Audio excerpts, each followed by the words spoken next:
The alarm blared at 5:30 a.m., its harsh buzz cutting through Michael Reynolds' shallow sleep. He reached out, silencing it before it could wake Emma. For a moment, he lay there in the dim light filtering through worn curtains, collecting himself for what promised to be either the best day of the summer or a crushing disappointment. Today was the day, the one he'd promised Emma weeks ago, circled in red marker on their refrigerator calendar. Wonderland Gardens, rides, cotton candy, the works.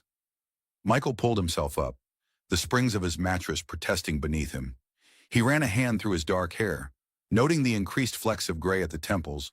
A 32-year-old shouldn't have this much gray, he thought. Then again, 32-year-olds weren't supposed to be widowed fathers working two jobs either. He moved quietly through the modest two-bedroom rental, its walls thin enough that every creak threatened to wake his daughter. In the kitchen, he double-checked the worn envelope tucked behind the sugar canister. He'd been adding to it for weeks now, tips from the garage, money saved by skipping lunches, the birthday check his mother had sent last month that he'd pretended to spend on himself. Michael counted the bills again, methodically laying them on the counter. It should be enough. He'd checked the website repeatedly, calculated every possible discount. Still, a knot formed in his stomach as he tucked the envelope into his back pocket. "Daddy?" The small voice made him turn. Emma stood in the doorway, her curly auburn hair a wild tangle around her face, clutching the stuffed T-Rex she'd named Rex when she was 3. At 7, she still couldn't sleep without it. "Hey, Bug," Michael smiled, crouching down to her level. "You're up early. Is it time?" Her green eyes, so like Sarah's, were already wide with anticipation, sleep falling away at the memory of what day it was. "Almost," he said, tucking a wayward curl behind her ear. "Want to help me make breakfast?" Emma nodded enthusiastically, already moving toward the refrigerator. "Can I wear my dinosaur shirt, the one with the sparkles?" "Absolutely," Michael agreed, pulling out eggs and the last of the bread. Wonderland Gardens won't know what hit them when Dinosaur Emma arrives. As they made breakfast together, scrambled eggs that Emma insisted on mixing herself, resulting in at least 2 on the floor, Michael found himself studying his daughter. The way her nose scrunched when she concentrated, the smattering of freckles across her cheeks, the determined set of her small jaw. She looked more like Sarah every day, a fact that simultaneously warmed and ached in his chest. 3 years. 3 years since the phone call that had shattered their world. Sarah had been driving home from her shift at the hospital, always the responsible one, the planner, the steady foundation of their family. A drunk driver had crossed the median. Just like that, their carefully constructed life had collapsed. Michael had been an engineering project manager then, on track for promotion, but overnight, he became a single father to a devastated 4-year-old who couldn't understand why mommy wasn't coming home. The family medical leave ran out. The late nights and sudden emergencies became impossible to balance with corporate expectations. The mortgage on their suburban dream home became unbearable. So he'd sold the house, taken a job at Frank's auto shop where his friend offered flexible hours, and started delivering packages at night when Emma was asleep. The engineering degree gathered dust, but Emma had stability. That was what mattered. "Is the special parade still at 2 o'clock?" Emma asked, carefully carrying her plate to the sink with the concentration of a bomb technician. "Yep, and the princess show is at 4, Michael confirmed, having memorized the schedule. "We've got the whole day planned out, Captain." Emma beamed, displaying the gap where her front tooth had recently vacated. "This is going to be the best day ever." Michael smiled back, the weight of the envelope in his pocket suddenly feeling heavier. "Yeah, Bug, the best." The parking lot of Wonderland Gardens was already filling when they arrived, families spilling from minivans and SUVs with coolers and strollers in tow. Michael guided their aging Honda Civic into a spot near the back, wincing at the grinding sound from the brakes. Another repair he couldn't afford right now. Emma practically bounced out of her seat, her dinosaur t-shirt glittering in the morning sun.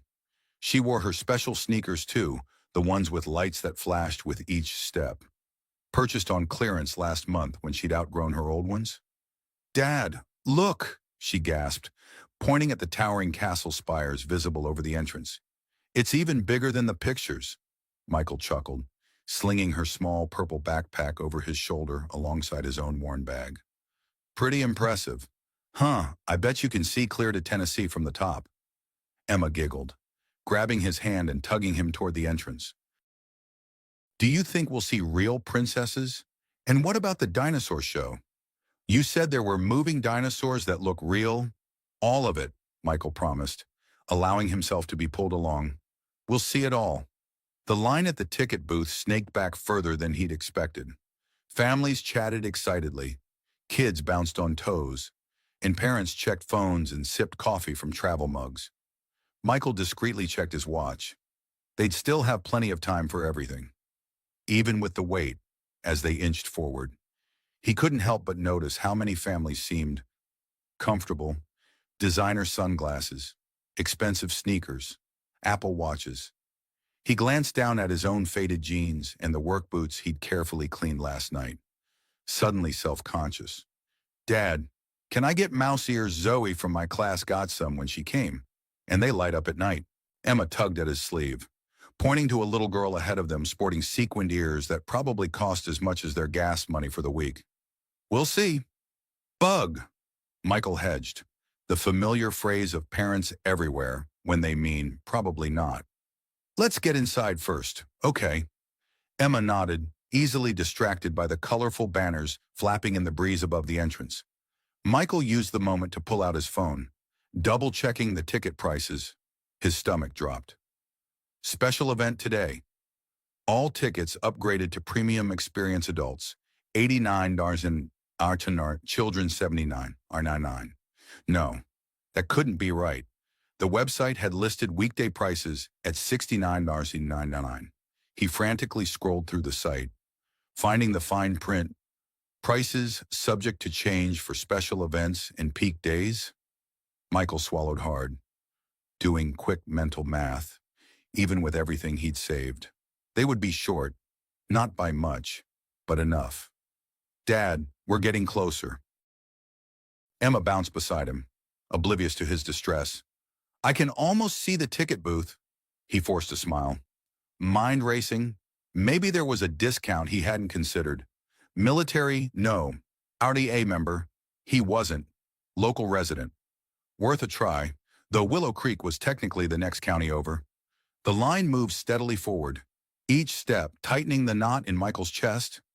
Emma skipped beside him, chattering about which ride she wanted to try first. He barely heard her, too focused on the growing reality that he might have to break her heart. 3 families ahead of them now, then 2, then 1. Next, please. Michael stepped forward, Emma's hand in his. The ticket attendant, a cheerful woman with a Cindy name tag and a practiced smile, greeted them from behind the glass. Good morning, welcome to Wonderland Gardens. How many tickets today? 2, please, Michael said, keeping his voice steady. 1 adult, 1 child. Is there, any kind of discount available? I saw online the tickets were supposed to be $69.99. Cindy's smile dimmed slightly. I'm sorry, sir. Today is our Summer Spectacular special event. All tickets are automatically upgraded to premium experience. That's $89.99 for adults and $79.99 for children. Michael felt Emma's curious gaze on him as he reached for his wallet, pulling out the envelope. Right. Of course. He slid the bills through the small opening in the glass, trying to ignore the tremor in his hand. Cindy counted the money, her fingers efficiently sorting the worn bills, her brow furrowed slightly. I'm sorry, sir. You're a bit short. Michael's throat tightened. How much? You're about $10 short for the total. $10 after all the extra shifts, the skipped meals, the careful planning. $10 stood between Emma and the day he'd promised her.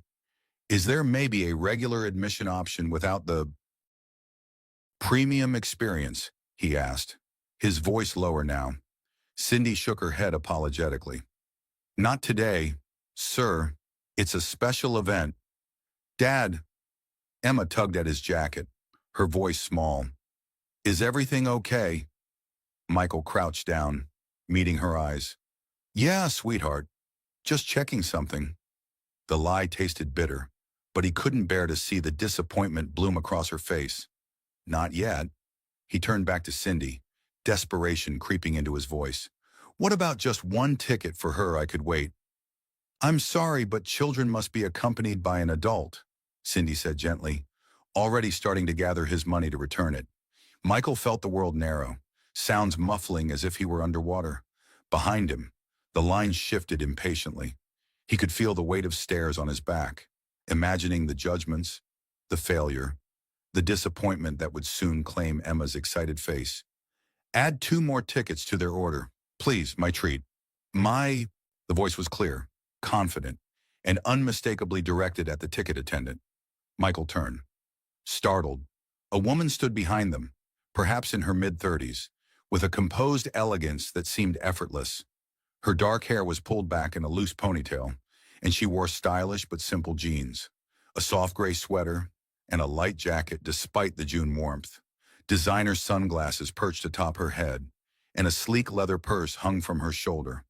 But it wasn't her obvious style that caught Michael off guard.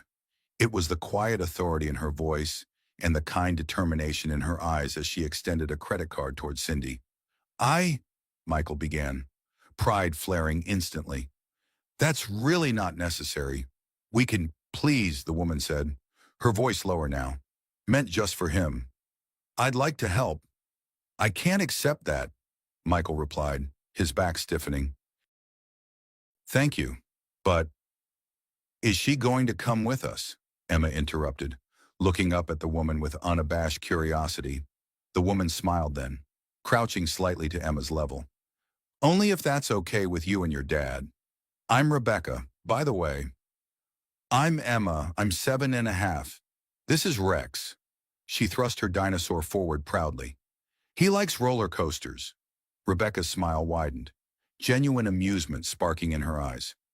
Well, it's very nice to meet you. Emma and Rex, I happen to like roller coasters too. Sir, Cindy interjected from the booth, there are people waiting. Michael stood frozen, caught between his pride and the hope blooming on Emma's face. Rebecca seemed to sense his struggle, standing to face him directly. It's not charity, she said quietly, her eyes meeting his. It's just a gift, one parent to another. You have kids, he asked, grasping for some reason this made sense. A fleeting shadow crossed her face. No, but I know what it means to want to make someone happy. The line behind them shifted again, murmurs of impatience growing louder. Emma looked between the adults, confusion replacing her excitement. Sir, Cindy said firmly, I need a decision. Michael exhaled slowly, his shoulders dropping a fraction. Okay, he said finally, the word feeling both like surrender and relief. Thank you. Rebecca nodded once, turning back to Cindy and handing over her card without further comment. The transaction was completed in seconds, wristbands dispensed, and just like that, they were being ushered toward the turnstiles. As they passed through the gates, the full sensory experience of Wonderland Gardens engulfed them, music floating from hidden speakers, the distant screams of delight from roller coaster riders, the sweet scent of funnel cakes and cotton candy. Emma bounced beside him, already pointing toward a spinning teacup ride visible just ahead. Thank you, Michael said to Rebecca, awkwardness settling between them. I don't even know your last name. Morgan, she supplied with a small smile. Rebecca Morgan. Michael Reynolds, he offered, extending his hand. And you've met Emma. Rebecca shook his hand firmly. Nice to officially meet you both. You really don't have to spend the day with us, Michael added hastily. You've already done more than enough. Rebecca glanced around the park, something unreadable crossing her face. Actually, I'd like to join you, if that's okay. I came alone. And frankly, theme parks are more fun with company. She paused, adding with a hint of amusement. Especially company that includes dinosaur experts. Emma, who had been scanning the park map they'd been handed, looked up with a grin. I know all about the T-Rex. Their arms were short, but they could run super fast and their teeth were as big as bananas. Fascinating, Rebecca replied, entirely sincere. I have so much to learn. Michael studied her, still trying to make sense of this stranger who had swooped in and saved their day. She didn't seem to fit any easy category in his mind. Not a bored rich woman looking for a charity case. Her interaction with Emma was too genuine. Not someone looking for gratitude or praise. She seemed almost uncomfortable with his thanks. So, Rebecca asked, turning to Emma, what ride should we try first? Dinosaur expert. Emma didn't hesitate. Teacup twister. It spins super fast and makes your brain feel funny, Rebecca laughed, glancing at Michael with raised eyebrows. Brain funny sounds perfect. And just like that, they were off. Emma leading the way, her light-up sneakers flashing with each excited step. Michael followed, still stunned by the turn of events, watching as this elegant stranger fell into step beside his daughter, listening intently to Emma's explanation of why T-Rexes would love spinning rides because of their excellent balance. The teacup twister was a riot of color, massive cups in bright primary hues spinning on platforms that themselves rotated around a central axis. Children shrieked with delight as parents grimly held on, many looking slightly green as the ride spun faster and faster. You sure about this? Michael asked as they joined the line. It's pretty intense, Rebecca smiled, a flash of something playful in her eyes. I've sat through 5-hour board meetings with hostile investors. I think I can handle spinning teacups. The line moved quickly, and soon they were being ushered toward a bright blue cup with yellow stars painted on its side. Emma scrambled in first, claiming the spot directly in front of the central wheel that controlled the cup's spin speed. Michael slid in beside her, and Rebecca took the remaining spot, completing their circle. Ready, the attendant asked, securing the safety bar. Born ready, Emma declared, hands already gripping the wheel with determined anticipation. The ride began slowly, the platform making lazy circles as the cups gently rotated. Emma looked disappointed at the leisurely pace. Just wait, Michael told her with a knowing smile. It gets faster. As if on cue, the ride picked up speed, the cups beginning to spin more rapidly as the entire platform accelerated. Emma squealed with delight, turning the central wheel with all her might to make their cups spin even faster. Help me, she called to Rebecca, who immediately leaned forward to add her strength to the wheel.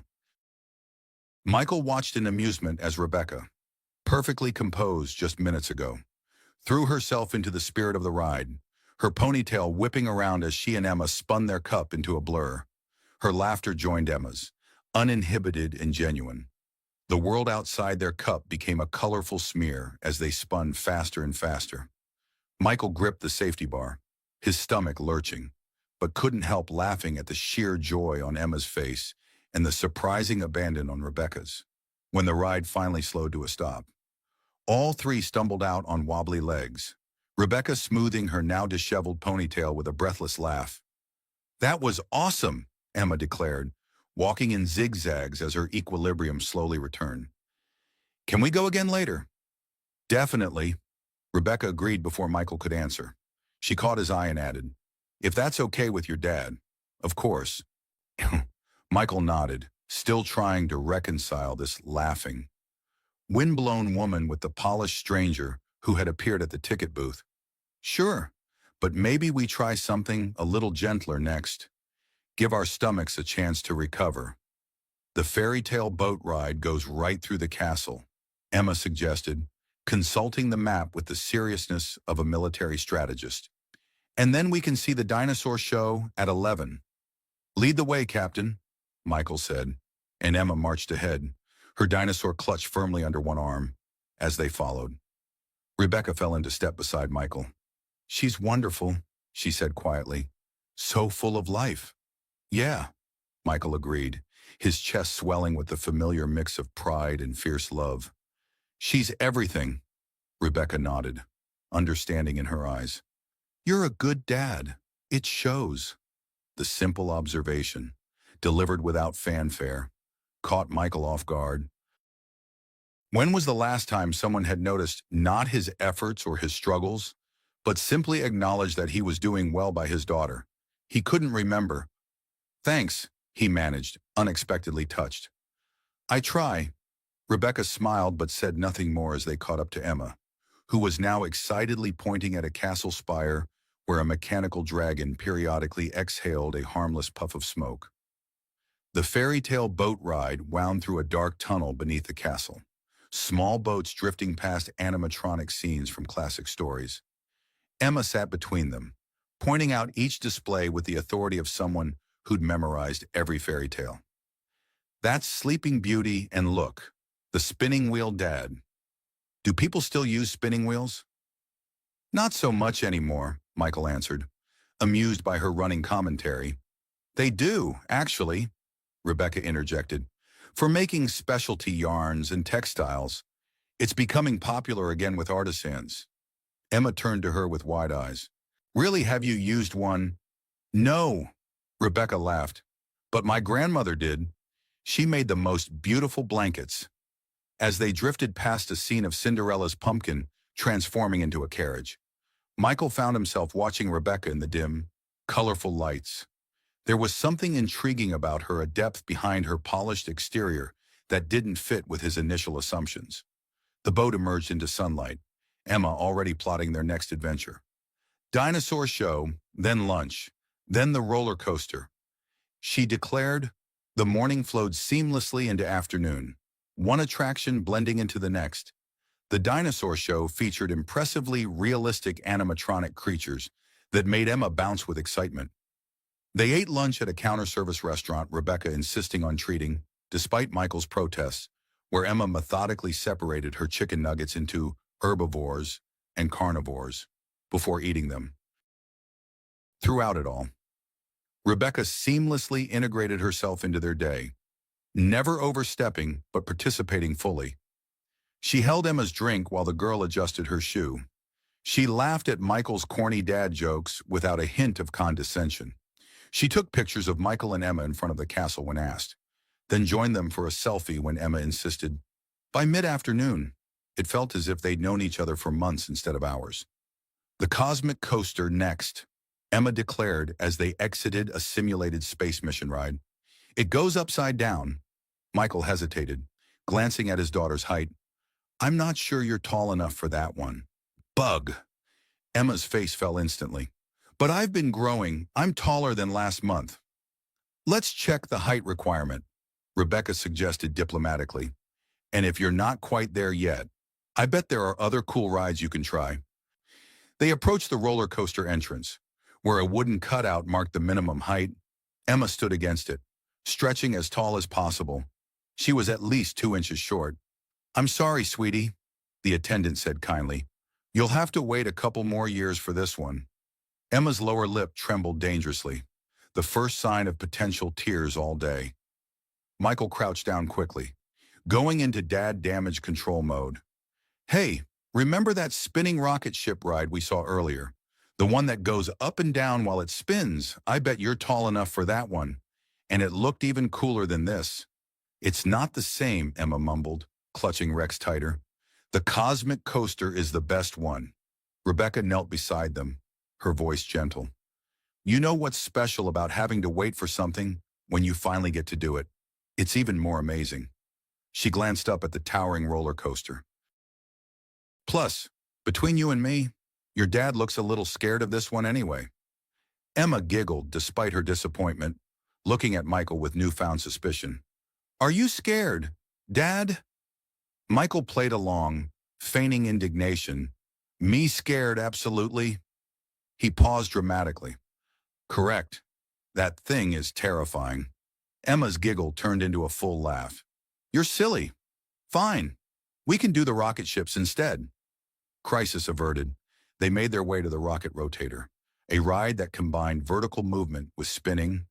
Emma was well above the height requirement, restoring her confidence completely.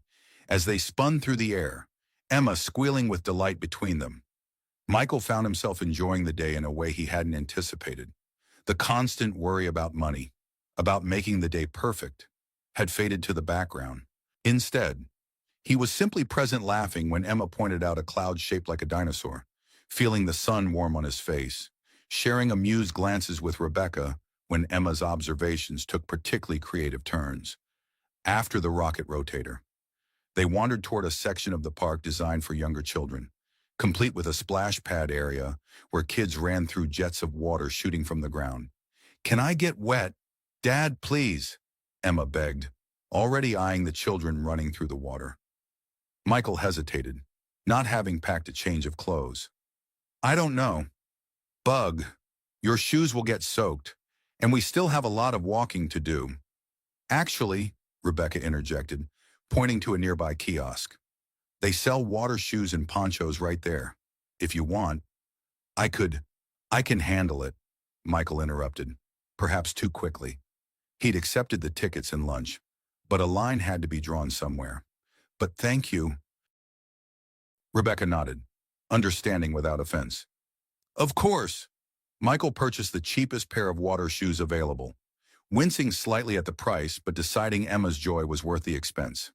She kicked off her regular shoes, which Michael tucked into her backpack, and darted toward the splash pad with unbridled excitement. "She's fearless," Rebecca observed as they watched Emma run directly through the highest water jet. "Always has been," Michael agreed. "Even as a toddler, she was the one climbing to the highest slide, jumping off the highest step, gave her mother heart attacks regularly." It was the first time he'd mentioned Sarah all day, and the words slipped out before he realized it.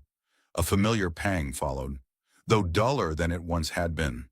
Rebecca seemed to sense the shift. "How long has it been?" she asked quietly.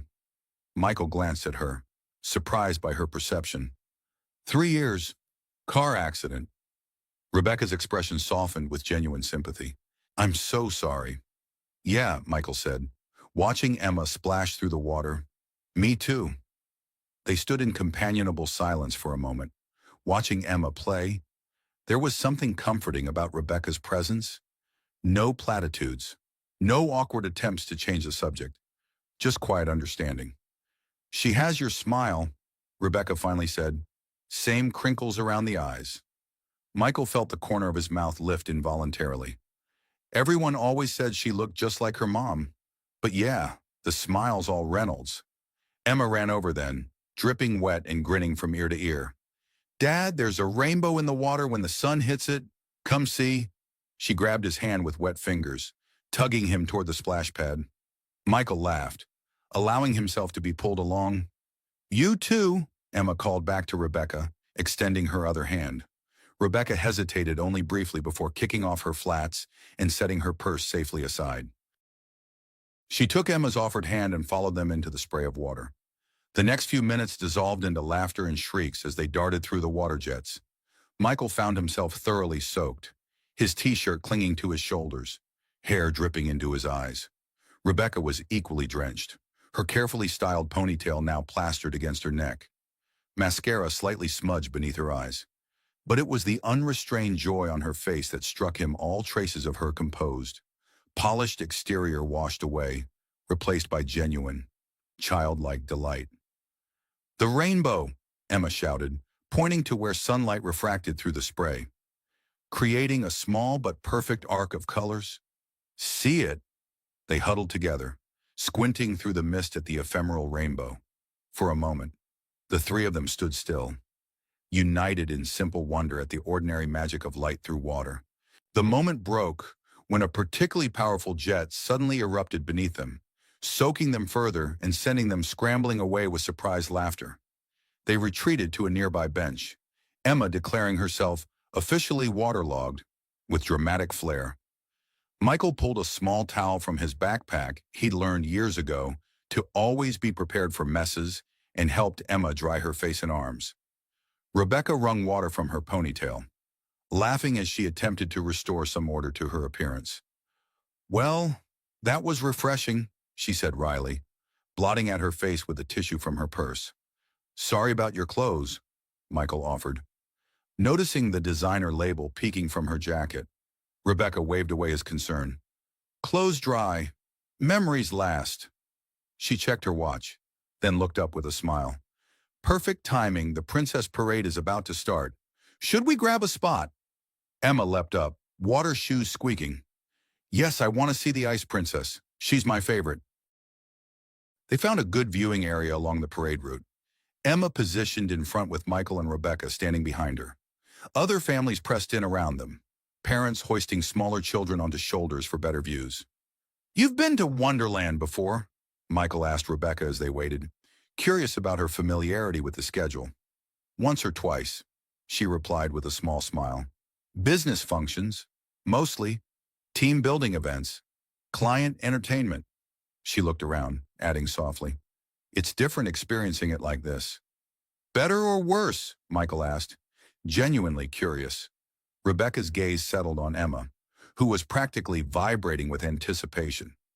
"Infinitely better." The parade began with a fanfare of trumpets, princesses and characters appearing on elaborate floats. Emma squealed with delight as each new character appeared, waving enthusiastically when the Ice Princess passed by in a shower of artificial snowflakes. Michael found himself watching Rebecca's reactions as much as the parade.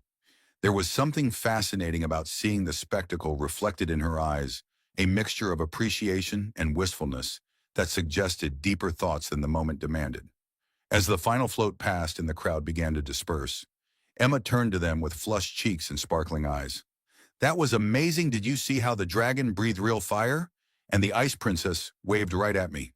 "She definitely did," Rebecca confirmed solemnly. "I think she recognized a fellow royalty." Emma beamed at the suggestion. Standing a little taller, "What should we do next?" Michael checked his watch, surprised to find it was already late afternoon. The day had flown by faster than he'd expected. "The animal show starts in 20 minutes, he suggested, "and it's on the way to the enchanted carousel, which I know you wanted to ride." "Perfect," Emma declared, already consulting her now wrinkled park map. "And then we can get ice cream." They made their way toward the animal amphitheater, their clothes still damp but drying in the warm afternoon sun. Emma skipped ahead, stopping periodically to make sure they were following. "She has incredible energy," Rebecca commented as they walked. "Always has," Michael agreed. "Even as a baby, she was constantly in motion. Sarah used to joke that she'd burned a marathon's worth of calories just trying to keep up with her." "Sarah was your wife?" Rebecca asked gently. Michael nodded. "High school sweethearts. If you can believe it, everyone said it wouldn't last. But we were together 15 years before." He trailed off, then cleared his throat. "She was a nurse, pediatric unit. Kids loved her. Like mother, like daughter," Rebecca observed, watching Emma charm an older couple with an enthusiastic explanation of her dinosaur. "Yeah," Michael agreed softly. "Just like her." They reached the amphitheater and found seats just as the show was about to begin. For the next 30 minutes, they watched trained dogs, birds, and even a small pig perform impressive tricks. Emma was enthralled, gasping audibly when a colorful macaw flew directly over their heads. Halfway through the show, Michael noticed Rebecca checking her phone discreetly. A slight frown crossed her face as she read whatever was on the screen, her fingers moving quickly to type a response before tucking the phone away again. The momentary glimpse of tension was gone so quickly, Michael almost thought he'd imagined it. Rebecca was once again fully engaged with the show, laughing alongside Emma when the pig rolled over and played dead. After the animal show, they made their way to the enchanted carousel, an elaborately decorated vintage merry-go-round with hand-painted horses and mythical creatures. Emma immediately selected a purple unicorn with a flowing silver mane, climbing aboard with practiced ease. "Which one are you going to ride?" she asked Rebecca, who was surveying the carousel with appreciation. Rebecca considered, walking along the platform. "I think this one." She stopped beside a sleek black horse with gold accents, positioned as if mid-gallop. Michael chose a traditional brown horse next to Emma's unicorn, helping her secure the safety belt before mounting his own steed. As the carousel began to turn, music box melodies filling the air, Michael watched Emma's face light up with simple joy. The late afternoon sun filtered through the canopy above, casting everything in a warm, golden glow that seemed to suspend reality. Rebecca caught his eye from across the carousel, a genuine smile playing across her lips as she pretended to race Emma. Leaning forward dramatically over her horse's neck, Emma giggled uncontrollably, mimicking the posture on her unicorn. "We're winning, Dad," she called out, her voice carrying over the tinkling music. "Not for long," Rebecca called back, making a show of urging her mount faster. The moment felt surreal, this elegant stranger playing make-believe with his daughter, the three of them caught in a spinning circle of light and music. All the day's worries temporarily suspended, for the first time in longer than he could remember. Michael felt the tight knot of responsibility in his chest loosen just a fraction as the carousel slowed to a stop. Emma declared it the best ride ever and insisted they all get ice cream to celebrate their successful race. They found a nearby ice cream parlor, its windows framed in pastel gingerbread trim. Emma selected a rainbow sherbet with sprinkles. Michael opted for classic chocolate, and Rebecca chose strawberry in a cup rather than a cone. They sat at a small wrought iron table outside the parlor, watching people stream past as the afternoon began its gradual slide toward evening. Emma recounted her favorite moments of the day so far, ice cream occasionally dripping onto her dinosaur shirt unnoticed. And then, when the parrot flew right over us, I could feel the wind from his wings," she exclaimed, gesturing with her cone and nearly sending a scoop of sherbet flying. "Careful there, bug," Michael warned, handing her a napkin. Rebecca watched their interaction with a soft expression that Michael couldn't quite decipher. There was something almost wistful in her gaze, as if she were observing something precious but distant. "What about you?" he asked, breaking her reverie. "What's been your favorite part so far?" Rebecca seemed surprised by the question, as if she hadn't considered herself a participant entitled to preferences. "The splash pad, I think," she answered after a moment. "I can't remember the last time I did something so spontaneous." Her phone buzzed again, and this time Michael definitely caught the flash of tension that crossed her face as she glanced at the screen.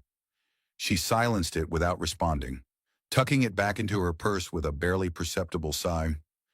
"Everything okay?" Michael asked, curiosity getting the better of him.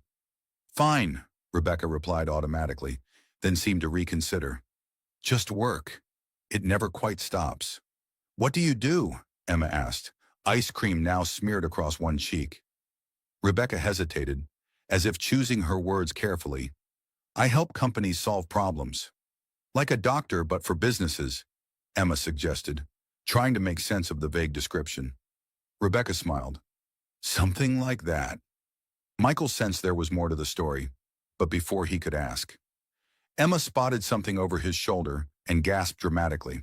"Dad, they're setting up the bubble machine." "Can we go, please?" Sure enough, a park employee was preparing a large bubble machine near the central plaza, a crowd of children already gathering in anticipation. "Sure thing," Michael agreed, gathering their trash.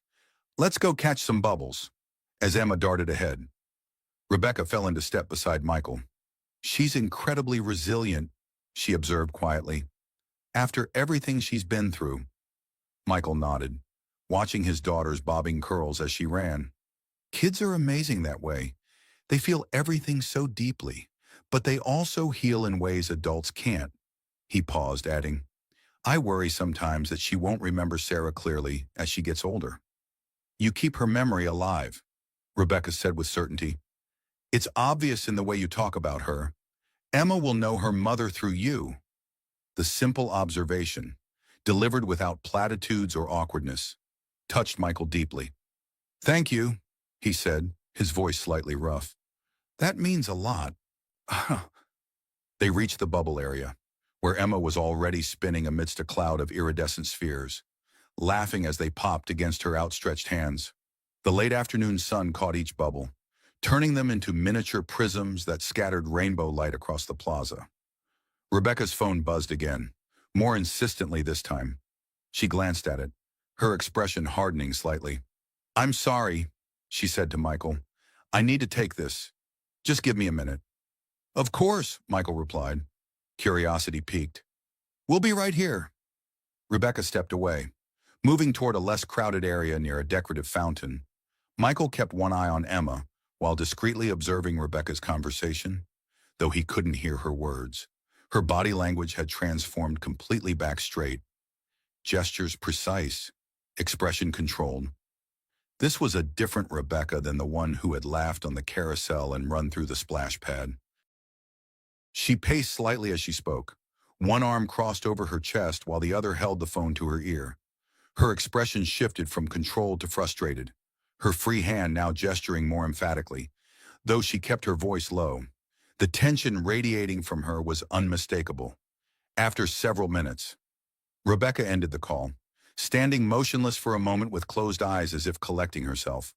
When she returned to Michael's side, her composed smile was back in place, though it didn't quite reach her eyes. "Sorry about that," she said lightly. "Where were we?" "Everything okay?" Michael asked, sensing the question might be unwelcome, but asking anyway.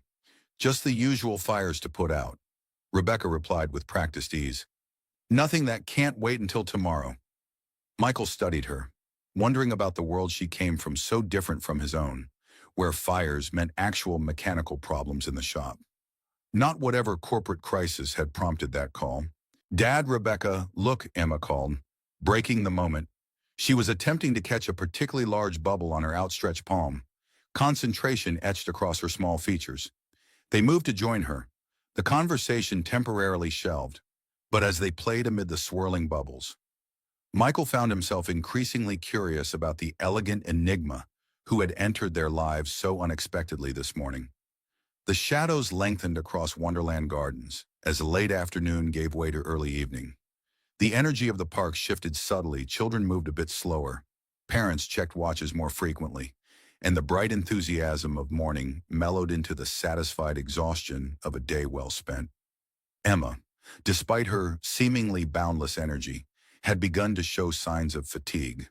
Her skipping had slowed to a walk, and she leaned against Michael's side as they consulted the park map for their next activity.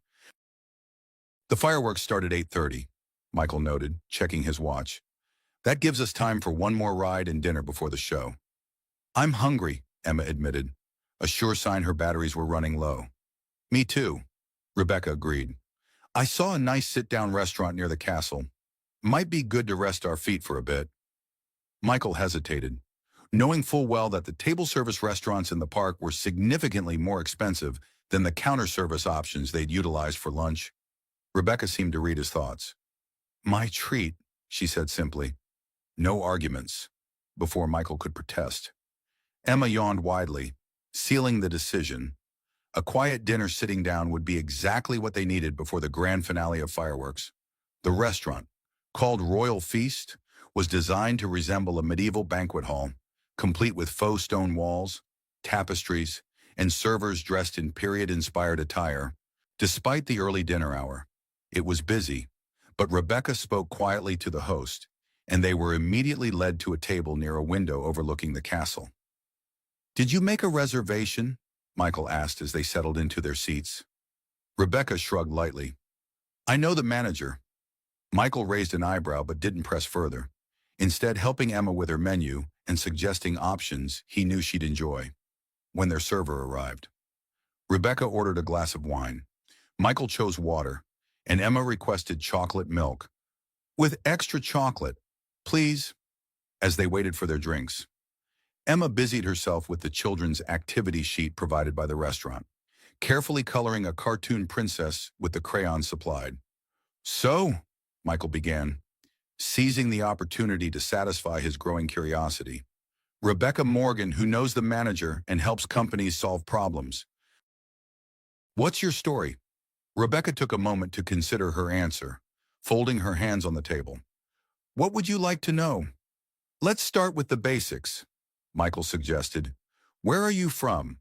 What brought you to Wonderland alone today? Why help complete strangers at the ticket booth?" Rebecca smiled slightly at the direct questions. "I live in Atlanta now, but I grew up in Chicago. As for today," she paused, seeming to make a decision about how much to share. "I needed a day away from expectations, and when I saw you and Emma at the ticket booth, it just felt like—" "Like what?" Michael prompted when she trailed off. "Like the universe giving me an opportunity," she finished. "To do something simple and good without ulterior motives or strategic advantages. Just human connection." Their drinks arrived, momentarily pausing the conversation. Emma immediately took a long sip of her chocolate milk, emerging with a milk mustache that made both adults smile. You're being deliberately vague about what you do. Michael observed once the server had left to give them more time with the menus. Rebecca's smile turned slightly rueful. Force of habit, I suppose. She took a sip of her wine, then continued. I'm the CEO of Morgan Innovations. We're a technology consulting firm that specializes in helping traditional industries transition to digital platforms. Michael blinked, the pieces suddenly clicking into place her quiet authority. The urgent phone calls, the way she'd effortlessly secured them a table in a crowded restaurant. CEO, he repeated. That's impressive. It's a job, Rebecca replied with surprising candor. One that comes with a corner office, too many meetings, and very little time to ride carousels or catch bubbles. There was something in her tone, not quite bitterness, but perhaps resignation that resonated with Michael. Different worlds, perhaps, but the struggle to balance obligations with joy was universal. Is that why you're here today? He asked. Escaping the corner office? Rebecca considered this, absently tracing the rim of her wineglass. Partly, I was supposed to be in Savannah this weekend for a charity event, but I canceled at the last minute. Told my assistant I was taking a personal day. She smiled faintly. I think she nearly fainted from shock. You don't take many days off, Michael observed. Not in the last 5 years, Rebecca confirmed. Building the company has been all-consuming. Their server returned to take their orders, a grilled chicken sandwich for Michael, pasta for Rebecca, and chicken fingers for Emma, who had temporarily abandoned her coloring to contribute to the conversation.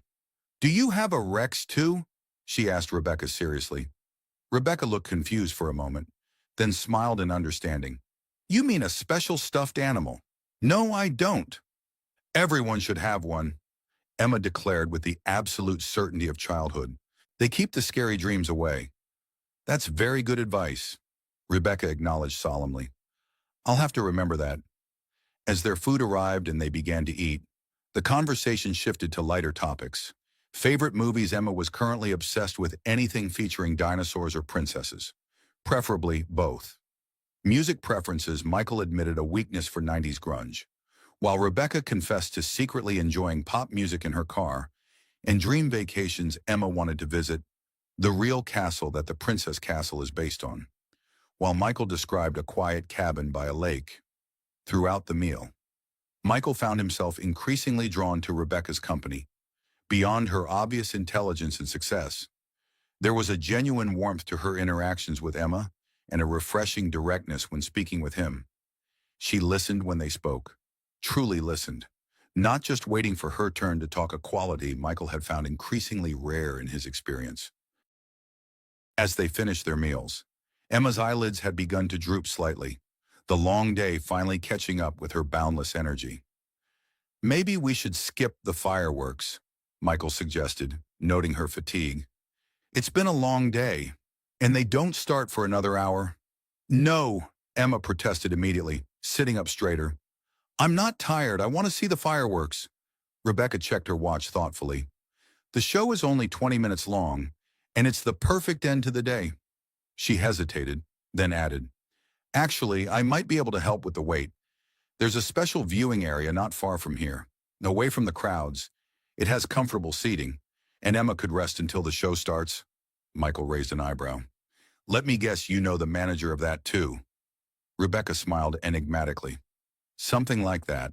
After Rebecca paid for dinner, brushing aside Michael's renewed protests with surprising firmness, they followed her through the increasingly crowded park. As night fell, the atmosphere had transformed once again. Lights twinkled from every tree and building. Music seemed softer and more magical, and an air of anticipation built as families staked out spots for the upcoming fireworks display. Rebecca led them away from the main hub, down a path marked VIP access that was guarded by a uniformed attendant. She exchanged a few quiet words with him, and he immediately unhooked the velvet rope, waving them through with a respectful nod. Okay, seriously, Michael said as they walked down the secluded path. Who are you? Really the owner's daughter? Rebecca laughed, genuine amusement lighting her face. Nothing so dramatic. My company did some digital transformation work for the park's parent corporation last year. One of the perks was VIP access whenever I wanted. The path opened onto a small private viewing area set on a slight rise overlooking the castle and the lake beyond. Comfortable cushioned benches were arranged in a semicircle, offering perfect views of where the fireworks would appear. A small refreshment table was set up to one side, offering bottled water, popcorn, and cookies. Emma's eyes widened at the exclusive setup. "This is amazing. It's like we're royalty." "For tonight, we are," Rebecca agreed, guiding them to a bench in the center of the viewing area. Only two other families occupied the space, leaving plenty of room for them to spread out comfortably. Emma settled between Michael and Rebecca, accepting a small bag of popcorn from the attendant with a polite thank you that made Michael smile with paternal pride. Despite her excitement about the upcoming show, she leaned against his side, her body relaxing as she nibbled on her popcorn. The night had cooled slightly, and Michael noticed Emma shiver almost imperceptibly before he could react. Rebecca was already shrugging out of her light jacket. "Here," she said, draping it gently around Emma's shoulders. "Can't have our dinosaur expert catching a chill." Emma snuggled into the jacket, which was far too big but perfectly cozy. "It smells nice," she observed. "Like flowers." "Jasmine?" Rebecca supplied with a smile. "It's my favorite scent." They sat in comfortable silence as the minutes ticked toward showtime, the park lights dimming gradually to prepare for the spectacle. Emma's head grew heavier against Michael's arm, though she insisted she was just resting my eyes for a minute when he asked if she was getting sleepy. "She's fighting it hard," Michael murmured to Rebecca over Emma's head. "Determined not to miss a thing?" "Stubborn," Rebecca observed with a smile. "I wonder where she gets that from." Michael chuckled softly. "Guilty as charged." Though her mother was just as bad, maybe worse. In the near darkness, with Emma half dozing between them, the conversation felt more intimate, the barriers between strangers further dissolving. "Thank you," Michael said quietly, "for today, not just the tickets, but everything. It's been a long time since we've had a day like this." Rebecca was silent for a moment, her profile illuminated by the soft lights from the path behind them. "I should be thanking you," she finally replied. "Both of you. This has been," she seemed to search for the right word, "real. More real than anything I've done in a very long time." Before Michael could respond, the lights went out completely, and a hush fell over the park. Emma jerked awake immediately, all traces of fatigue vanishing as she sat up straight, eyes fixed on the dark sky above the castle. The first firework exploded in a burst of golden red, its boom echoing across the water. Emma gasped in delight, grabbing both Michael's and Rebecca's hands in excitement. "It's starting," she whispered unnecessarily, her face upturned in wonder. More fireworks followed, blues and greens arcing high before cascading down in shimmering waterfalls of light. Purples and pinks exploding in perfect synchronization with the sweeping musical score that now filled the night air. "Look, Dad, that one looks like a flower." Emma pointed as a particularly elaborate burst bloomed across the sky. "Beautiful," Michael agreed, though he found his gaze drawn as much to his daughter's enraptured expression as to the spectacle above. These were the moments he lived for, the pure, uncomplicated joy that reminded him why every struggle, every sacrifice was worthwhile. He glanced over at Rebecca and found her watching Emma too, a soft smile playing across her lips, catching his gaze. She didn't look away or pretend she hadn't been observing them. Instead, she held his eyes for a moment, something unspoken passing between them, a shared appreciation for the wonder of childhood. Perhaps, or a deeper connection neither had anticipated when the day began. The grand finale erupted overhead, dozens of fireworks exploding simultaneously in a thunderous symphony of light and sound that illuminated the entire park. Emma bounced on the bench, clapping her hands in delight as the final golden shower of sparks slowly faded from the sky, leaving behind only the acrid scent of gunpowder and the echoing applause of the crowd.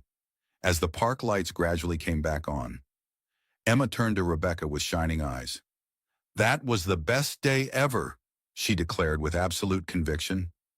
Rebecca smiled, something vulnerable flickering across her face for just an instant. Yes, she agreed softly. It really was. The spell broken.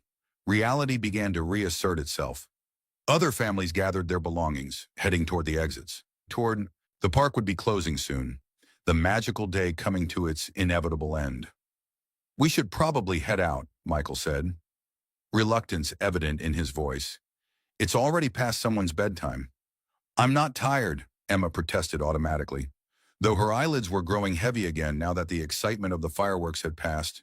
They made their way toward the exit, Emma walking between them, occasionally listing to one side or the other as fatigue caught up with her. By the time they reached the main gate, she was struggling to keep her eyes open, her steps slowing dramatically. Michael scooped her up without comment, settling her against his shoulder where she immediately rested her head. Rex clutched securely in one hand. I can give you a ride home, Rebecca offered as they passed through the turnstiles into the now crowded parking lot.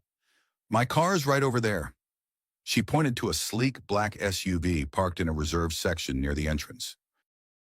Michael hesitated, glancing down at his drowsy daughter, the prospect of navigating the crowded lot to find his car, then driving home with an exhausted child, was less than appealing. Still, accepting more help felt like crossing another line. That's really not necessary, he began, but Emma lifted her head slightly. Can we? Dad, she mumbled sleepily. I'm so tired. That settled it. If you're sure it's not out of your way, Michael conceded. Not at all, Rebecca assured him, leading the way to her vehicle. The SUV was as luxurious inside as its exterior suggested: soft leather seats, advanced technology dashboard, even small screens built into the headrests. Rebecca opened the back door, helping Michael settle Emma into the booster seat that was already installed. You have a booster seat? Michael asked, surprised. My sister's kids, Rebecca explained as she secured the straps around the now half-asleep Emma. They visit occasionally.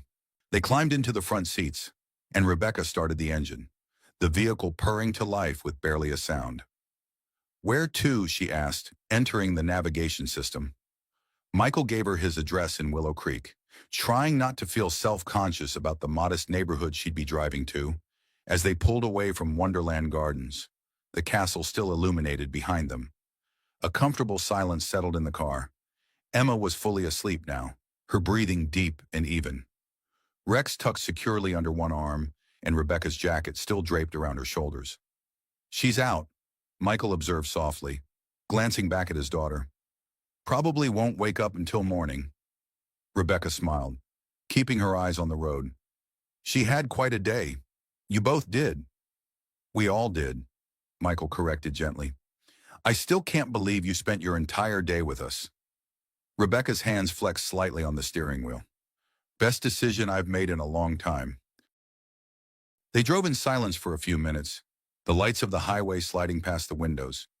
Michael found himself studying Rebecca's profile in the dim glow of the dashboard, the elegant line of her jaw, the slight furrow of concentration between her brows as she drove, the way she occasionally tucked a strand of hair behind her ear.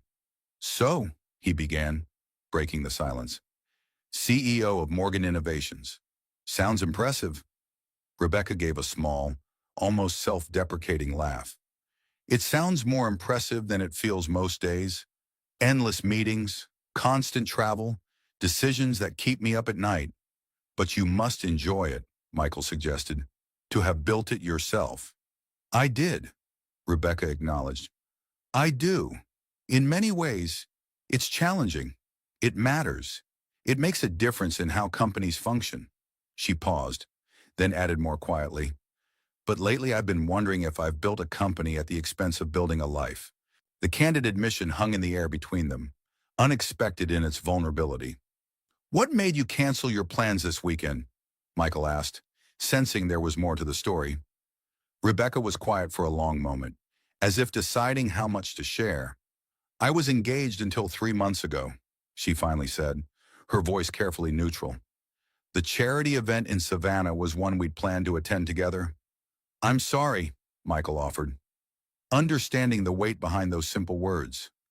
Don't be, Rebecca replied with surprising firmness. Calling it off was the right decision. David was, she searched for the right words, more in love with what I represented than who I am. The successful power couple. The perfect merger of ambition and connections. She shook her head slightly. I realized I was doing the same thing I help companies avoid following an outdated blueprint instead of adapting to what actually matters. What does matter? Michael asked quietly. Rebecca glanced briefly toward the back seat, where Emma slept peacefully. Days like today, she said simply. Real connections. Joy without agenda. The freedom to be messy and spontaneous and just human. The navigation system announced their exit, breaking the moment as they turned onto smaller roads.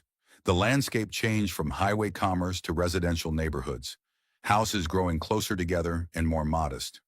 Left at the light, Michael directed as they approached an intersection. Then second right onto Maple Avenue. Rebecca followed his directions, slowing as they entered a quiet street lined with small, well-kept houses.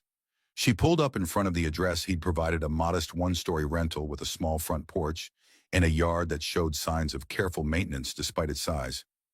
She put the car in park but left the engine running, turning slightly in her seat to face Michael. In the dim glow of the street lamp, her expression was soft, almost hesitant. Thank you, she said quietly, for sharing your day with me, for letting me be part of it. Thank you for making it possible, Michael replied, equally soft. Emma will remember this forever. An awkward silence fell between them, both sensing that something significant was ending, but unsure how to acknowledge it. I should get her inside, Michael finally said, gesturing toward the sleeping Emma. Of course. Michael climbed out and carefully extracted his daughter from the booster seat, managing to transfer her to his shoulder without fully waking her. Rebecca got out as well, opening the trunk to retrieve Emma's backpack and Rex, who had fallen to the floor during the drive. Here, she said, handing them to Michael. Don't forget these. Your jacket, Michael remembered suddenly, realizing Emma was still wrapped in Rebecca's light coat. Keep it, Rebecca said with a small smile. She looks comfortable. They stood for a moment on the sidewalk, the sleeping child between them, both reluctant to end the unexpected connection that had formed over the course of one extraordinary day. Well, Michael finally said, shifting Emma slightly on his shoulder. I guess this is goodbye. Rebecca nodded, something unreadable flickering in her eyes. I guess it is. She leaned forward suddenly, pressing a gentle kiss to Emma's head, then stepped back, her professional composure sliding back into place like a familiar mask. Goodbye, Michael, she said softly. Take care of your dinosaur expert. Goodbye, Rebecca, he replied, watching as she slipped back into her car and pulled away, taillights disappearing around the corner like the final fading sparks of the evening's fireworks. Standing there in the quiet night, his sleeping daughter heavy against his shoulder, Michael felt an unexpected hollowness in his chest. The day had been perfect, more than perfect, but now it was over, leaving behind memories that would have to be enough. With a quiet sigh, he turned and carried Emma up the short path to their front door, wondering if they'd ever see Rebecca Morgan again. The garage hummed with the familiar sounds of metal against metal, the rhythmic clank of wrenches, and the occasional hiss of compressed air. Michael wiped sweat from his brow with the back of his hand, leaving a smudge of grease across his forehead as he leaned deeper under the hood of Mrs. Patterson's aging Buick. Reynolds, Frank's gruff voice called from the office. Phone call. Michael straightened, his back protesting after 2 hours bent over the engine. Coming. He wiped his hands on a shop rag as he made his way to the small office tucked in the corner of Frank's auto shop. The cramped space smelled of coffee and motor oil, with faded posters of classic cars lining the walls and paperwork stacked haphazardly on every surface.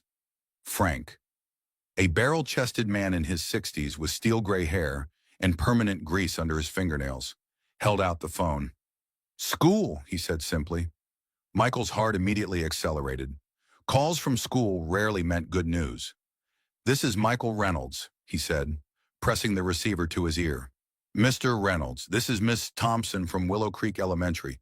Emma's fine, she added quickly, sensing his concern. But she's in the nurse's office with a slight fever. Nothing serious. But school policy says she needs to be picked up. Michael glanced at the clock, 1:30 p.m.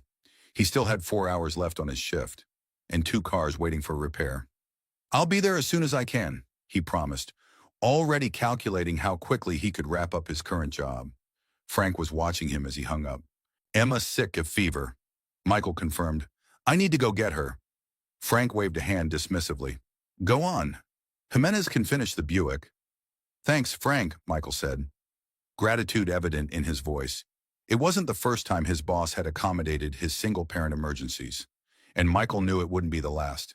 20 minutes later, he pulled up to the elementary school, having taken just enough time to wash the worst of the grease from his hands and face. The school secretary waved him through to the nurse's office, where he found Emma curled on a vinyl cot, her cheeks flushed and Rex clutched to her chest. "Hey, Bug," he said softly, crouching beside her. "Not feeling so hot." "Huh." Emma's eyes, glassy with fever, brightened slightly at the sight of him. "Daddy," she mumbled. "My head hurts." "I know, sweetheart." He brushed her tangled curls from her forehead, feeling the heat radiating from her skin. "Let's get you home." "Okay." The school nurse appeared with Emma's backpack and a sympathetic smile. "Just a low-grade fever, likely a virus. Keep her hydrated and let her rest. Call her doctor if it goes above 101 or doesn't break by tomorrow." Michael nodded, gathering Emma into his arms. She felt smaller than usual, her normally boundless energy subdued by illness. "Thank you," he told the nurse, slinging the backpack over his shoulder. The drive home was quiet, Emma dozing in the back seat while Michael mentally rearranged his schedule. He'd have to cancel his evening delivery shift, which meant being short on this week's grocery money. But emergencies happened, and Emma always came first. At home. He settled her on the couch with a blanket, Rex, and her favorite dinosaur documentary on low volume, after coaxing her to take some children's ibuprofen and sip some water. He called his evening job to explain the situation. "Third time this month. Reynolds," his supervisor noted, disapproval evident in his tone. "I know. Dave, I'm sorry. Emma's sick, and I don't have backup childcare." A heavy sigh came through the phone. "Look, I get it. You're in a tough spot, but we need reliable drivers. Maybe this isn't the right fit for your situation." The implication was clear. "Are you letting me go?" Michael asked, keeping his voice low so Emma wouldn't hear. "Let's call it a mutual parting of ways," Dave replied, not unkindly. "You're a good worker when you're here, Reynolds, but we need someone who can be here consistently." After hanging up, Michael stood in the kitchen, phone still in hand, a hollow feeling spreading through his chest. The delivery job had been nearly a quarter of his income, not the end of the world, but significant enough to tighten an already tight budget. "Dad," Emma's voice called weakly from the living room. "Can I have some juice?" Michael pushed aside his worries, forcing a smile as he returned to his daughter. "Coming right up. Bug, apple, or grape." Later that evening, with Emma finally asleep in her bed, Michael sat at the kitchen table with bills spread before him and a calculator in hand.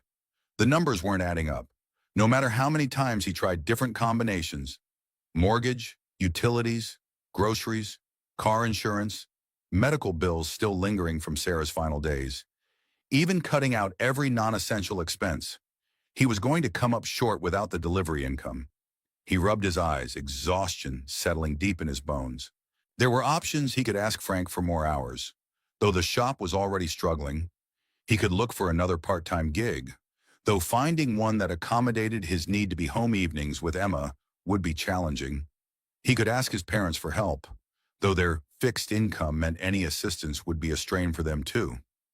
The Wonderland Gardens envelope still sat on the refrigerator, now empty of the cash it had once contained, but preserved as a memento of their perfect day 2 weeks ago.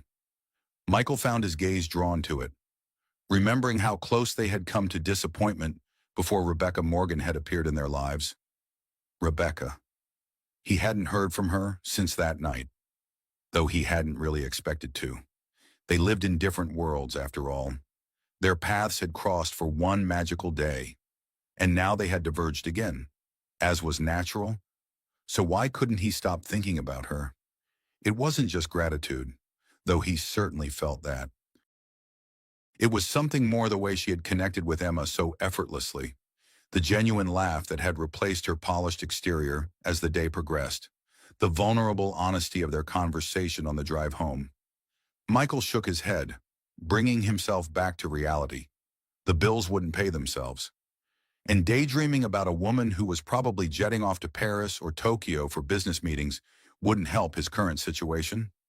He was just about to close his laptop when a notification chimed a new email. Probably another bill, he thought wryly. Instead, the sender's name made him freeze. Rebecca Morgan R. Morgan Innovations. Subject. Thank you. Michael clicked on it immediately, his heart inexplicably racing. Michael, I've started this email a dozen times over the past 2 weeks, never quite finding the right words. How do you thank someone for giving you a day of pure authenticity in a life that's become increasingly scripted? I keep thinking about Emma's boundless enthusiasm, your patient devotion, and how for one day I wasn't Rebecca Morgan, CEO. I was just Rebecca, who got soaked on the log ride and pretended to race on a carousel horse. I hope this isn't too forward, but I'd love to take you both to lunch this weekend. If you're free, consider it a small thank you for letting me be part of your day at Wonderland. My number is below if you'd prefer to call or text. Warmly. Rebecca. Michael read the email twice, then a third time, something warm and unexpected blooming in his chest, without overthinking it. He picked up his phone and typed out a text to the number she had provided. Hi, Rebecca. It's Michael Reynolds. Just got your email. Emma would love to see you again. So would I. Lunch sounds great. He pressed send before he could second-guess himself, then sat back, slightly stunned by his own boldness. A response came almost immediately. Michael, so glad to hear from you. How about Saturday? 1 p.m. There's a nice little cafe in Willow Creek called Sunrise. Does that work for you both? He smiled, typing back perfect. Emma will be thrilled. Fair warning, you'll probably hear the entire dinosaur documentary she's been watching on repeat while homesick today. Rebecca's response was quick. Is she okay? The genuine concern in those two simple words touched him. Just a fever. She's on the mend. I'm glad. Looking forward to a full dinosaur debriefing on Saturday. Get some rest. Michael. He set down his phone, the bills temporarily forgotten as a sense of anticipation replaced his earlier worry. Saturday suddenly couldn't come fast enough. Sunrise Cafe occupied a sunny corner of Willow Creek's main street, its large windows and cheerful yellow awnings making it a local favorite. Michael parked across the street, checking his watch, 12:55 p.m., right on time. Is Rebecca here yet? Emma asked, bouncing slightly in her booster seat. Her fever had broken the day after he'd brought her home, and by Saturday, she was back to her usual energetic self. Let's go see, Michael replied, helping her unbuckle. He'd spent more time than he cared to admit choosing his outfit that morning, finally settling on his newest pair of jeans and a blue button-down shirt that Sarah had always said brought out his eyes. Emma skipped ahead of him toward the cafe, her purple dress, her choice swirling around her knees. Michael caught up just as she reached for the door handle. Remember our manners, he reminded her gently. Emma nodded solemnly. I remember. No talking with my mouth full, and I have to say please and thank you.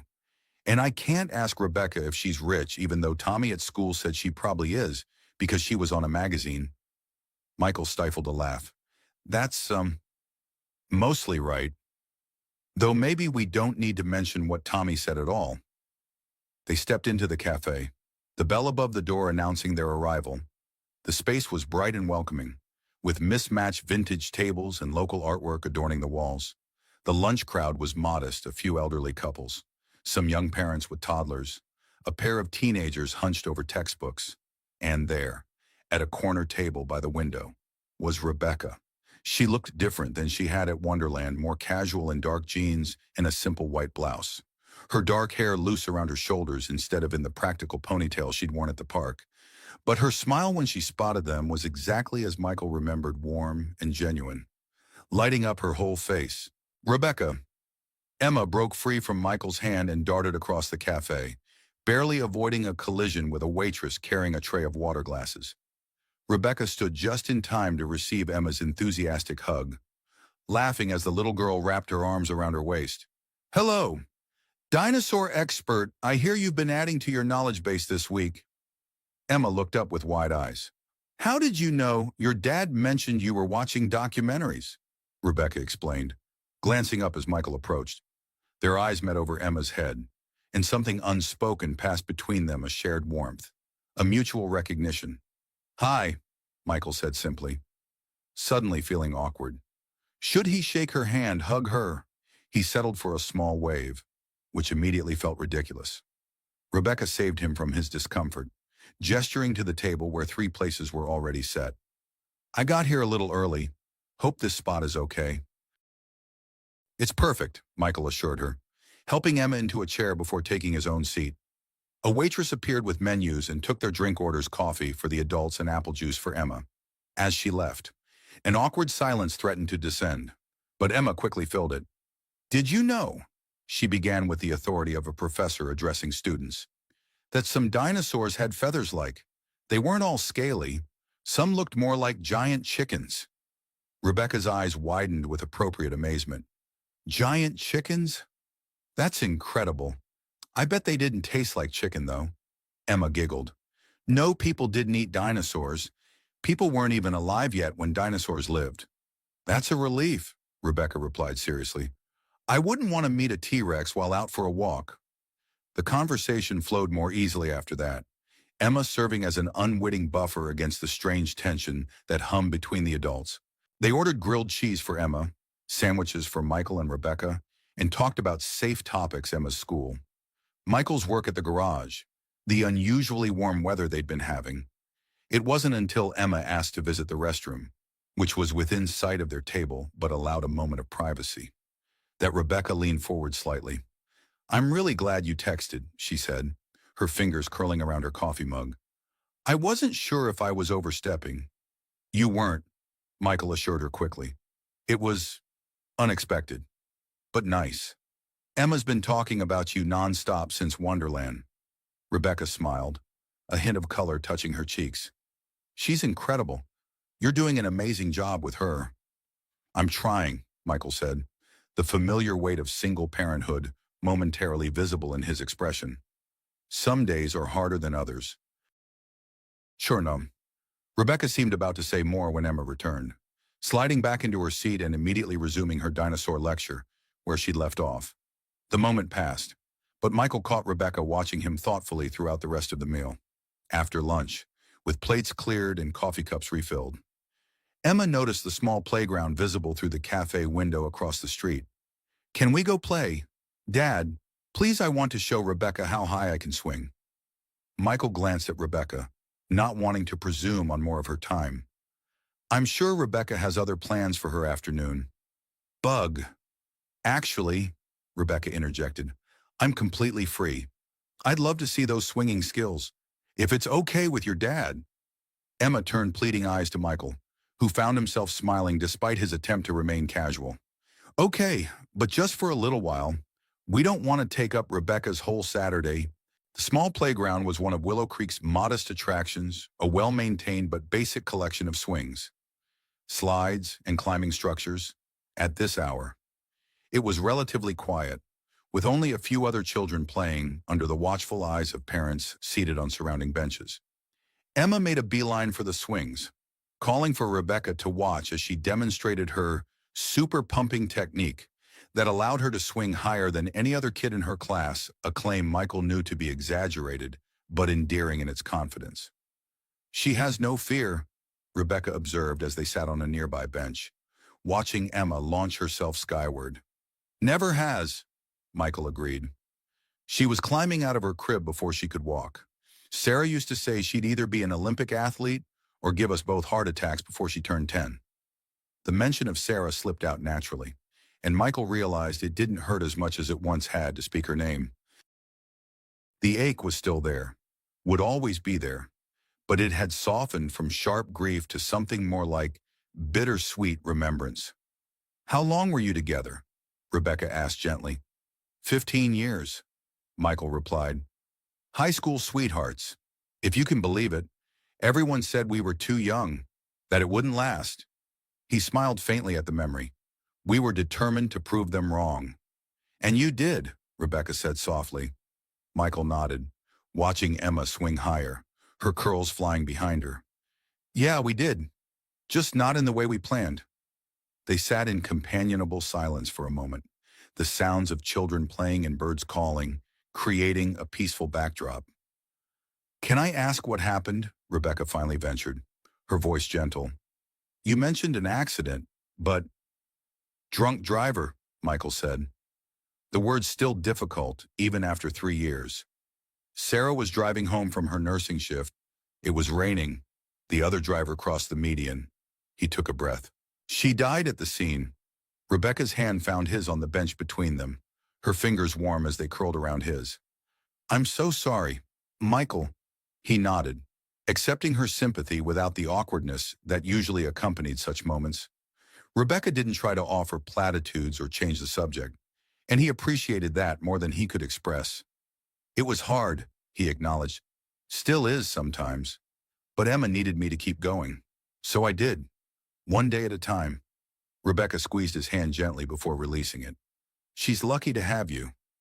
"I'm lucky to have her," Michael corrected, his gaze following his daughter as she abandoned the swings in favor of the slide. "She saved me as much as I saved her." Emma waved from the top of the slide, calling for them both to watch her daring descent. They obliged, applauding appropriately when she reached the bottom and took an exaggerated bow. "Your turn, Rebecca," Emma called, pointing to the slide. Rebecca laughed, shaking her head. "I think I'm a little too big for that slide." "Emma, no one's too big for slides," Emma declared with the absolute certainty of childhood. "Dad goes on it with me all the time." Michael shrugged when Rebecca glanced at him questioningly. "She's not wrong, though I usually end up stuck halfway down." "See, now you have to try," Emma insisted, already grabbing Rebecca's hand and tugging her toward the playground equipment. To Michael's surprise, Rebecca allowed herself to be led to the slide, kicking off her flats before climbing the ladder with mock seriousness. "Like this," she called down to Emma, who was watching critically from below. "Legs out straight," Emma instructed, "and you have to say 'we' on the way down. It's the rule." Rebecca caught Michael's eye, an amused smile playing across her lips. Then, to his further astonishment, she arranged herself at the top of the slide, called out a theatrical "we," and pushed off, sliding down with surprising grace for a CEO of a technology consulting firm. Emma applauded wildly when Rebecca reached the bottom, her blouse slightly rumpled and a genuine laugh escaping her. "Perfect," Emma declared. "Dad's turn now." The afternoon stretched on, time slipping away unnoticed as they played. Michael found himself relaxing in a way he rarely did. The constant weight of responsibility temporarily lifted as he rediscovered the simple joy of being present in the moment. Rebecca, too, seemed transformed, her corporate polish giving way to an unguarded playfulness that suited her far better than her earlier reserve. She joined Emma on the merry-go-round, helped her cross the monkey bars, and even participated in an elaborate game involving dinosaurs and princesses that only Emma fully understood the rules of. It wasn't until the sun began to dip lower in the sky that Michael realized how late it had grown. "We should probably head home," he said reluctantly. "Emma has school tomorrow, and I've got an early shift." Emma's protest was immediate and passionate. "No, we're having too much fun. Can't Rebecca come over? Please, she hasn't even seen my room yet." Michael opened his mouth to explain why that wasn't appropriate, but Rebecca spoke first. "I should probably get going too," she said gently to Emma. "I have some work to finish before tomorrow, but maybe we can do this again sometime." Emma's disappointment transformed instantly to hope. "Promise." Rebecca glanced at Michael, a question in her eyes. He nodded slightly, surprised by how much he wanted there to be a next time too. "I promise," Rebecca told Emma solemnly. "As long as it's okay with your dad." "It's okay with him." Emma assured her confidently. Right. Dad. Michael laughed, ruffling his daughter's curls. Right. Bug. It's definitely okay with me. They walked back to the cafe parking lot together, Emma between them, holding both their hands and occasionally swinging herself forward with their support. It felt natural, comfortable in a way Michael hadn't experienced in years. At Rebecca's car, the same sleek SUV from Wonderland, Emma hugged her fiercely. Thank you for lunch and playing with me, she said, her voice muffled against Rebecca's middle. Thank you for showing me your amazing swing skills, Rebecca replied, returning the hug with equal warmth. And for teaching me about feathered dinosaurs. I'm much smarter now. Emma beamed, then skipped over to Michael's car, announcing she would wait there while they said goodbye. Michael watched her go, amused by her transparent attempt to give them privacy. She's not subtle, he noted wryly.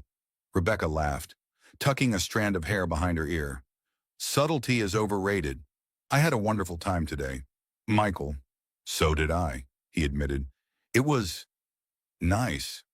Really nice. Sickern. They stood there for a moment, an awkward tension suddenly replacing the easy camaraderie of the afternoon. Michael found himself wanting to say more, to suggest seeing her again, but uncertain of the rules for this unusual situation. Rebecca saved him once again. I'd like to do this again, she said directly. Maybe dinner next time. There's a good Italian place just outside Willow Creek.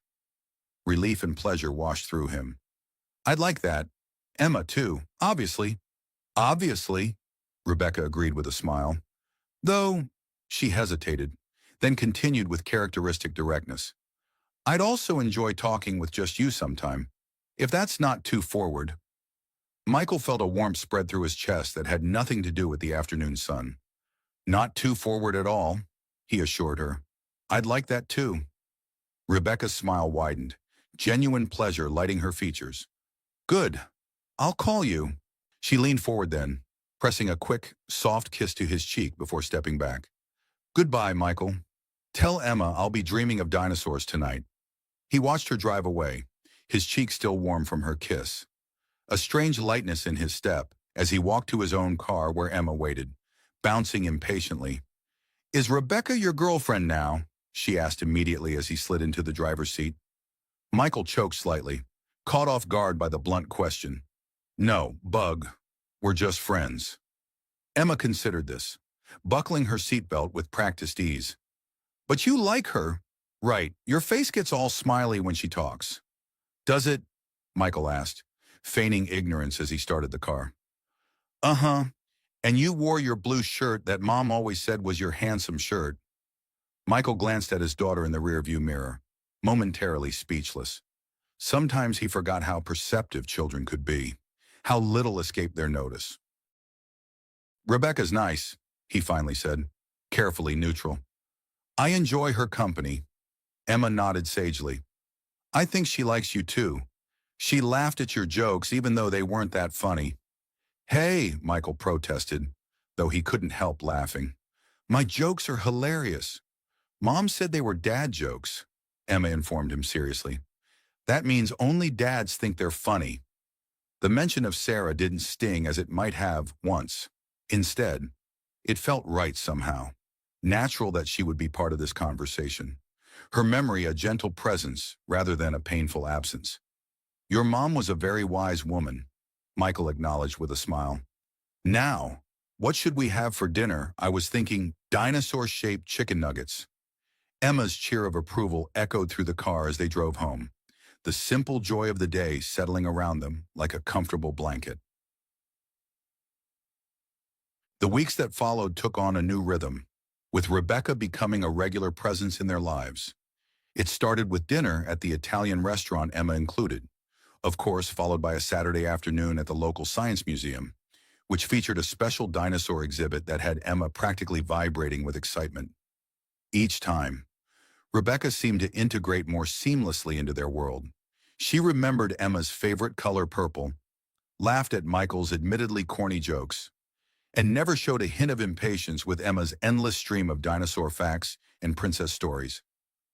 For Michael, These outings became islands of unexpected happiness in the otherwise challenging sea of daily life.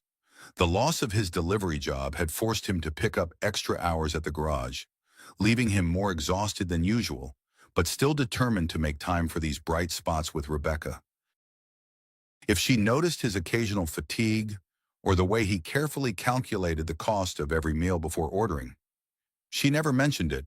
Instead, she seemed genuinely interested in their lives, asking about Emma's school projects and Michael's work with the same attentiveness she might give to a corporate merger. It was after one such outing, a Sunday afternoon picnic at the local park, that Rebecca finally joined them at their home. Emma had been campaigning for this escalation for weeks, desperate to show Rebecca her room and her growing collection of dinosaur figures. "Please, Dad, we can make spaghetti." Rebecca said it's her favorite, unable to refuse his daughter's pleading, and, if he was honest, equally eager to extend their time together, Michael had issued the invitation. To his surprise and pleasure, Rebecca had accepted immediately.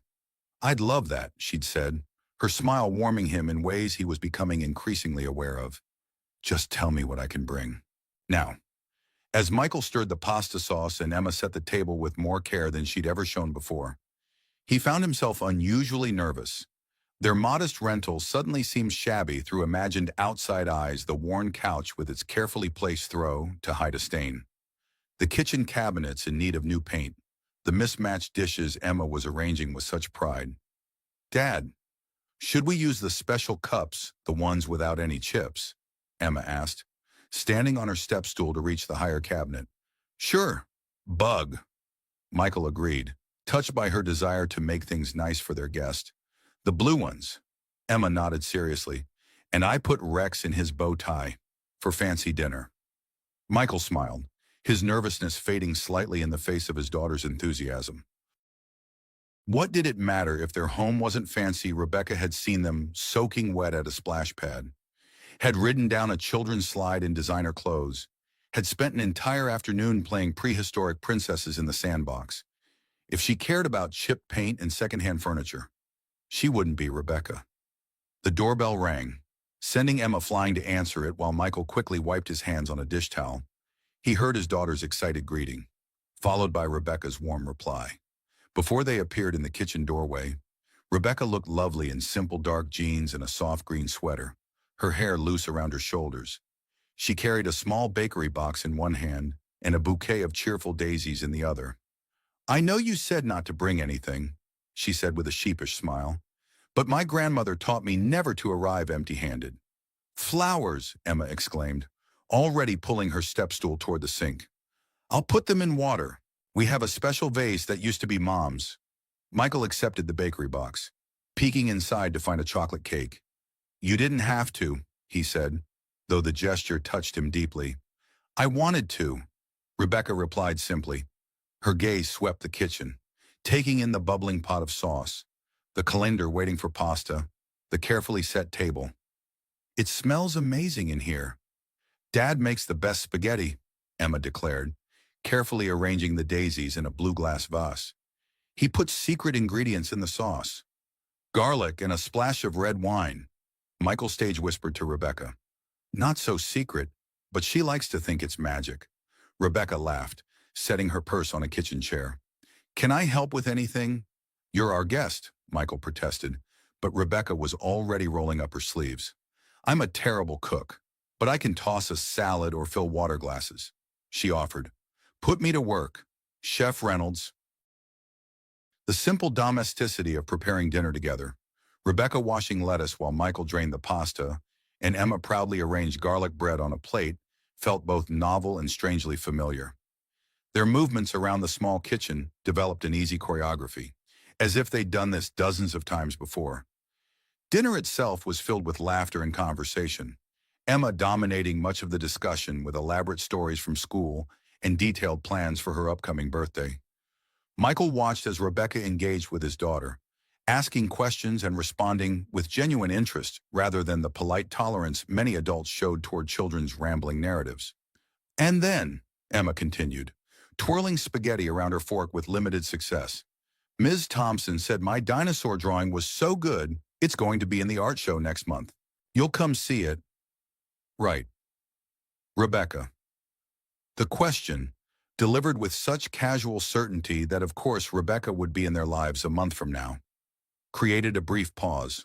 Michael glanced at Rebecca, ready to step in and explain that she might be busy, that they shouldn't presume on her time. But Rebecca's response was immediate and warm. I wouldn't miss it for anything, she assured Emma. When exactly is the show? I'll put it in my calendar right now. She pulled out her phone. Adding the date, Emma proudly recited to her schedule with the same seriousness she might give to a board meeting or client presentation. The simple action spoke volumes, and Michael felt something shift inside him, a wall carefully constructed around his heart beginning to crumble. After dinner, Emma insisted on giving Rebecca the grand tour of their home, proudly showing off her bedroom with its purple walls and dinosaur decals, her bookshelf organized by favorites and super favorites, and her special treasure box where she kept ticket stubs from Wonderland Gardens and a smooth pebble Rebecca had found for her at the park. Michael followed behind, seeing their modest home through new eyes as Rebecca exclaimed over Emma's artwork and admired the family photos displayed in simple frames along the hallway.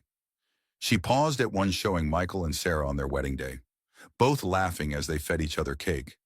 She was beautiful, Rebecca said softly, eyes taking in Sarah's radiant smile and the obvious love between the young couple. She was, Michael agreed, the familiar ache present but no longer overwhelming. Inside and out, Rebecca nodded, her gaze lingering on the photo for a moment longer before moving on. There was no jealousy or discomfort in her expression, only a gentle acknowledgement of the life Michael had lived before and the loss he had endured. By the time they returned to the kitchen for cake and coffee, Emma was yawning despite her protests that she wasn't tired at all. The excitement of the day had finally caught up with her.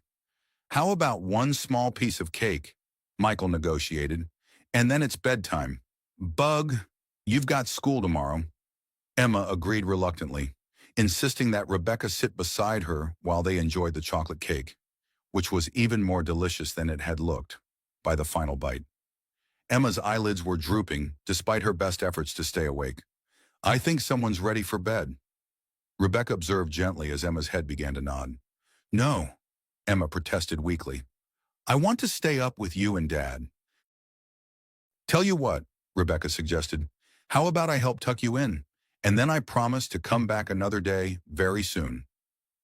This compromise satisfied Emma, who allowed herself to be led through her bedtime routine with minimal resistance. Rebecca waited in the hallway while Michael helped his daughter change into pajamas, then joined them for the traditional bedtime story, a well-worn copy of Where the Wild Things Are, that Emma insisted Rebecca read with the monster voices. Rebecca obliged, her animated reading bringing fresh life to the familiar tale and drawing giggles from Emma despite her fatigue when the story concluded.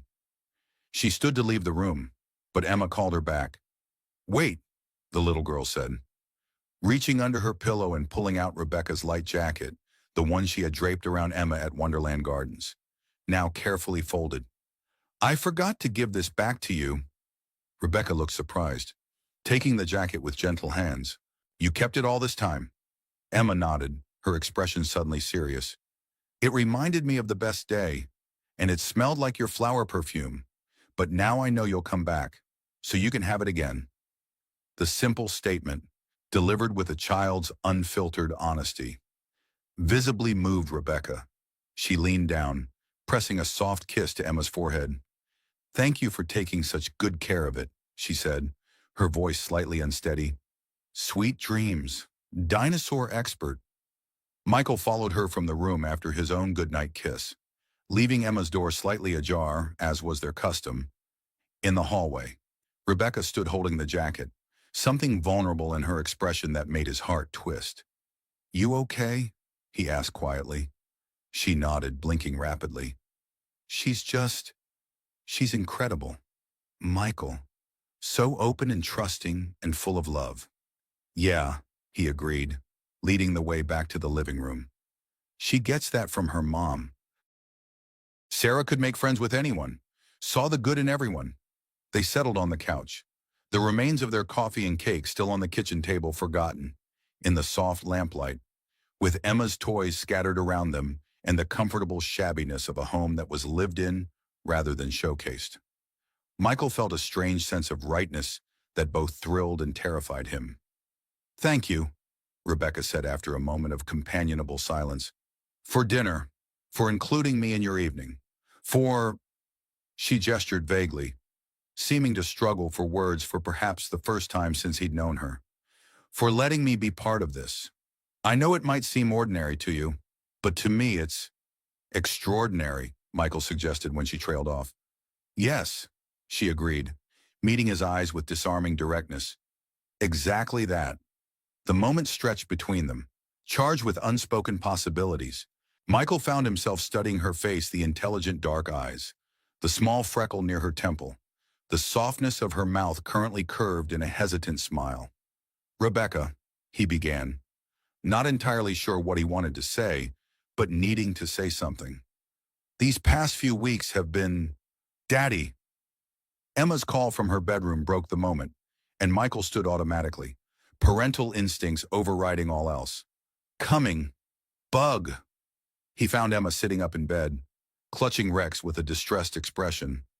"I forgot to give Rex his goodnight kiss," she explained seriously. "He won't be able to sleep without it."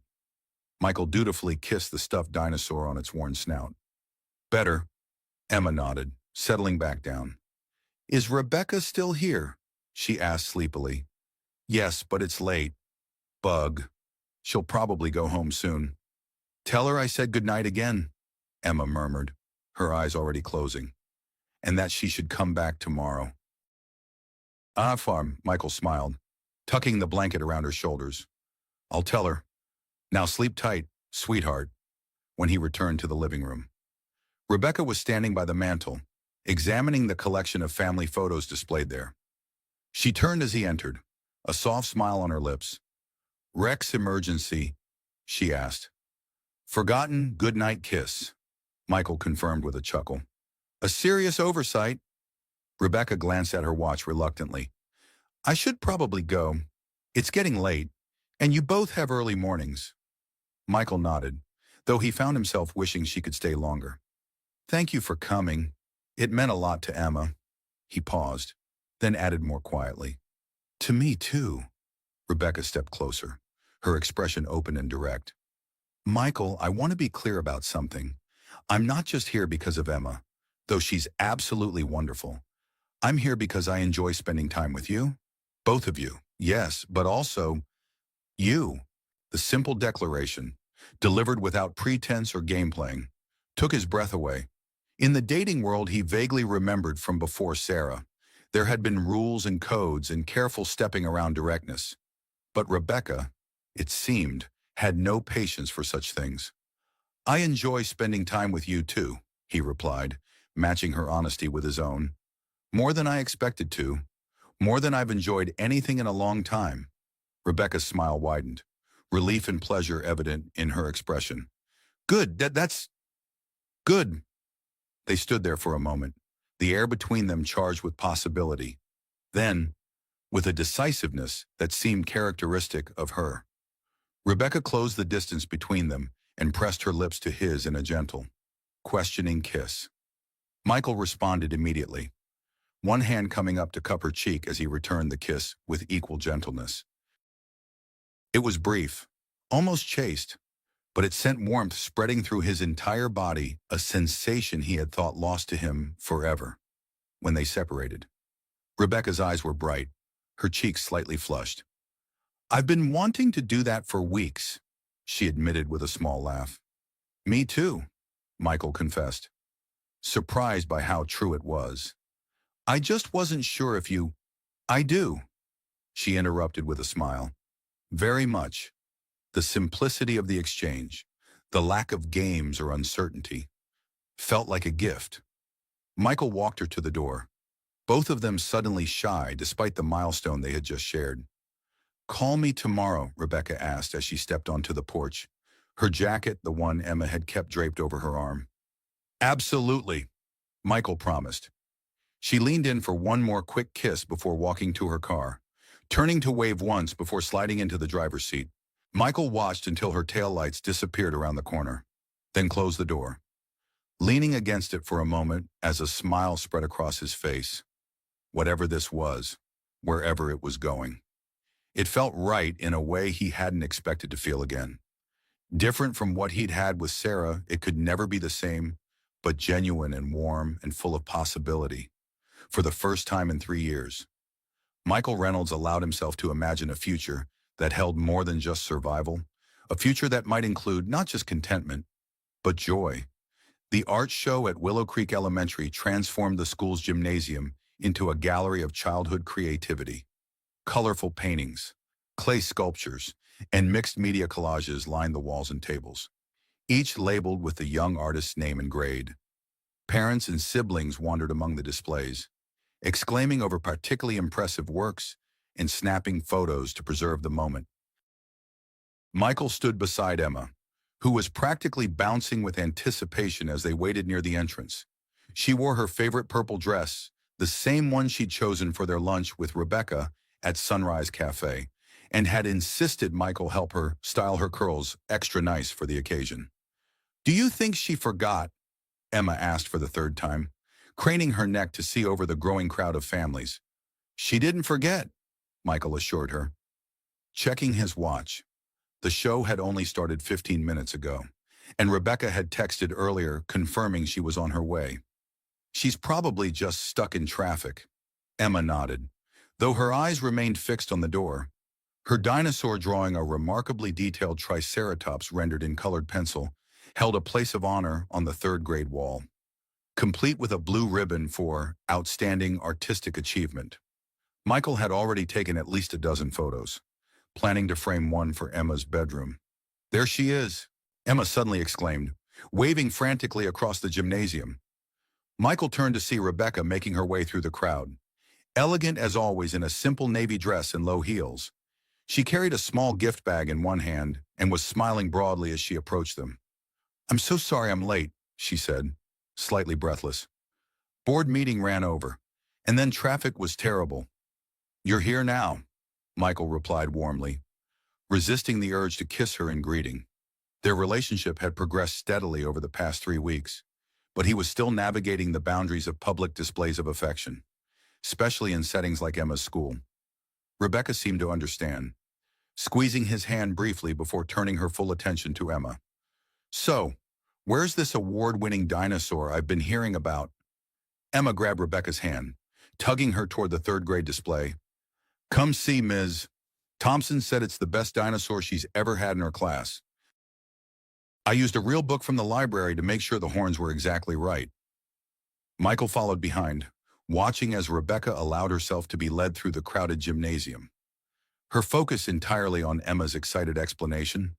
The sight warmed him in ways he couldn't quite articulate, this accomplished woman who could command boardrooms and negotiate million-dollar contracts.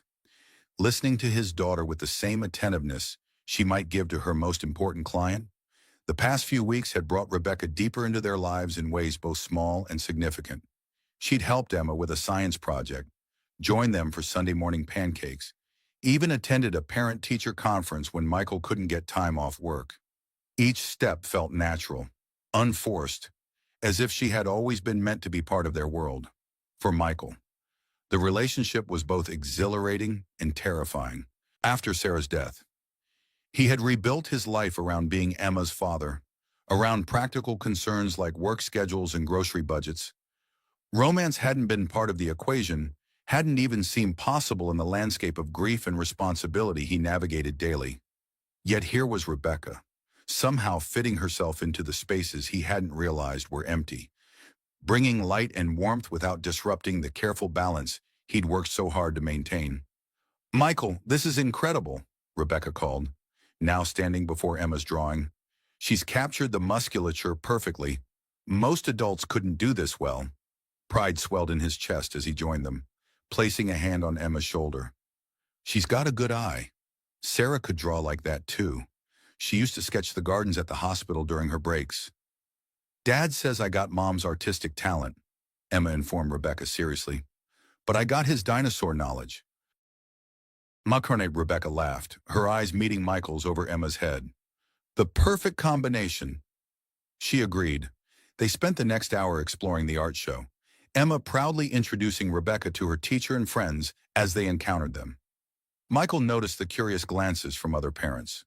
Willow Creek was a small town, after all, and Rebecca's presence in their lives had not gone unobserved, but found he didn't much care what people thought.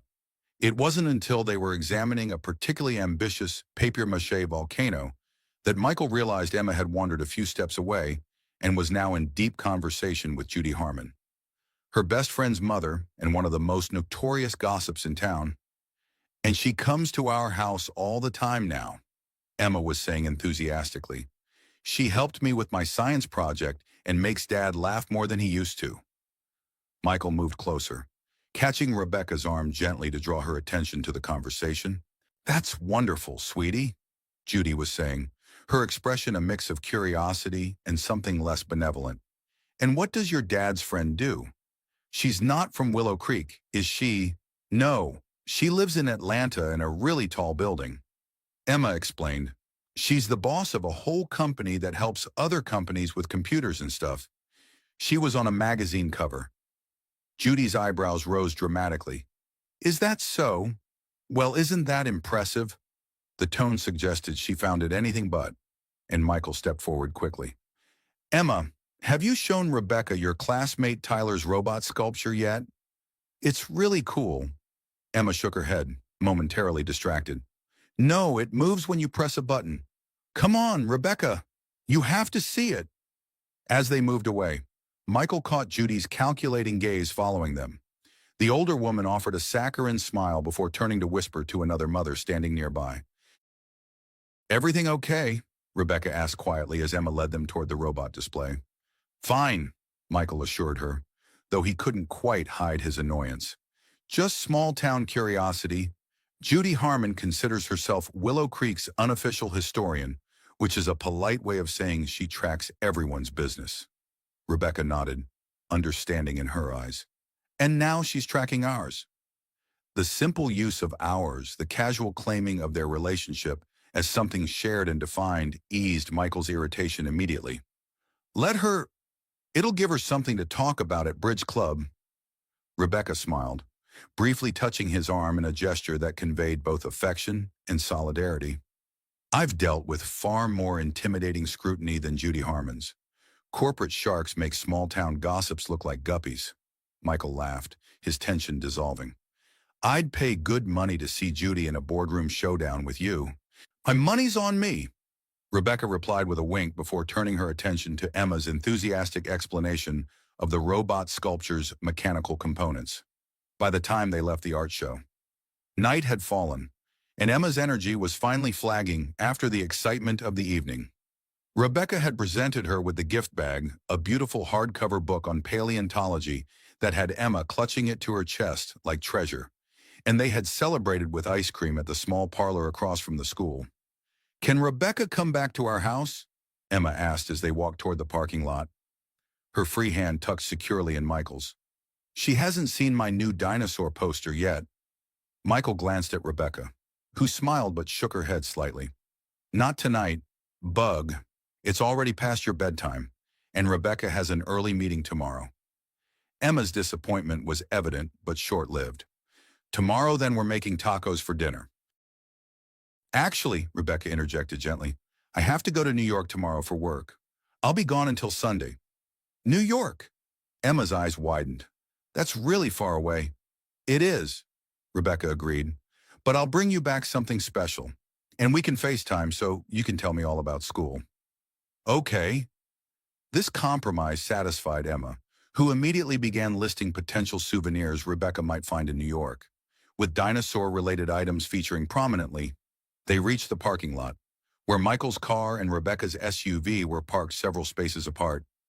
Emma hugged Rebecca fiercely, extracting multiple promises about FaceTime calls and New York gifts before reluctantly climbing into her booster seat in Michael's car. I'll give you a minute, Michael told her, closing the door before turning to Rebecca. New York, you didn't mention that earlier. It came up suddenly, Rebecca explained, looking genuinely regretful. A potential client, very high profile. My team has been courting them for months, and they finally agreed to a meeting. Michael nodded, understanding even as disappointment settled in his chest. This was the reality of dating someone like Rebecca. Her world was bigger, more demanding than his own. Good luck with the meeting. I hope you land the client. Rebecca studied his face for a moment, then stepped closer, her voice softening. I'll miss you both, she said simply.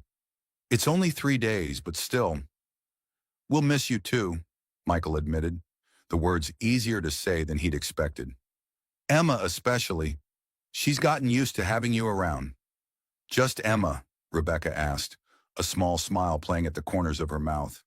Michael felt an answering smile spread across his face as he closed the distance between them. Not just Emma, he murmured before kissing her softly. The kiss was brief, they were. After all, in the elementary school parking lot with his daughter watching from the car, but filled with a warmth that promised more. When they separated, Rebecca's eyes remained closed for a moment, as if savoring the connection. Call me when you land, Michael asked, his hand still resting lightly on her waist. First thing, she promised, and I'll FaceTime tomorrow evening for Emma. They parted reluctantly, Rebecca heading to her car while Michael returned to his, where Emma was pretending not to have been watching their exchange with great interest. Dad, she asked as he started the engine, is Rebecca your girlfriend now? Michael considered the question, turning to look at his daughter in the rearview mirror. Would that be okay with you if she was? Emma nodded without hesitation. I like Rebecca.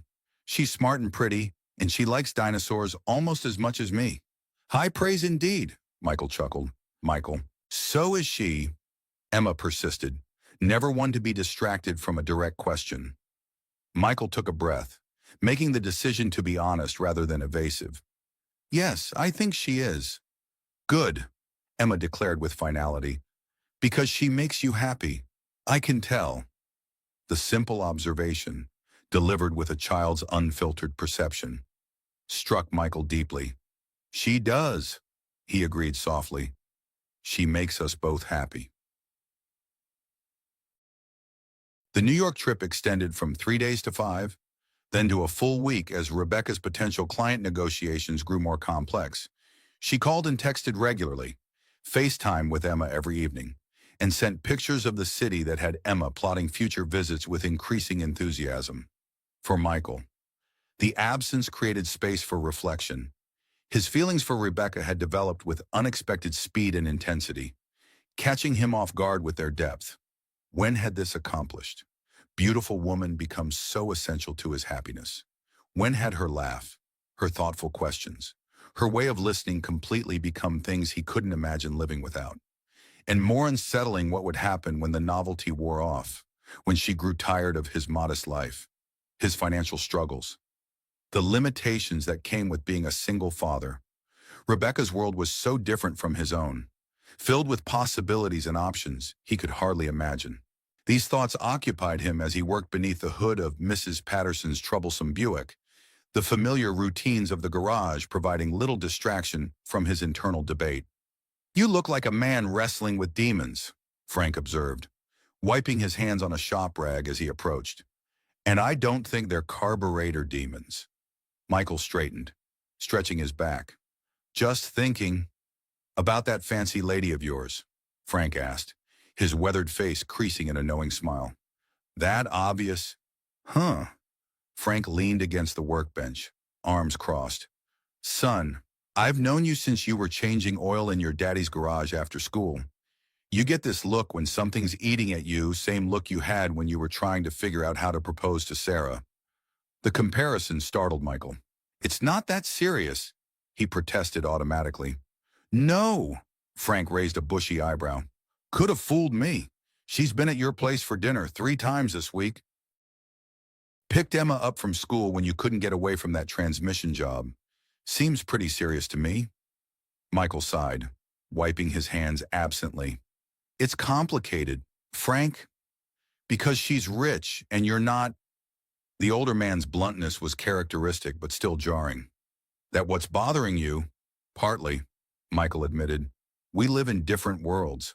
Eventually, she's going to realize that and what come to her senses? Frank snorted derisively. Give the woman some credit. Reynolds, she's smart enough to know her own mind. It's not that simple. Never is, Frank agreed. But let me ask you something. This woman, Rebecca, right, she make you happy? Michael nodded without hesitation. Yeah, she does. She good to Emma. The best.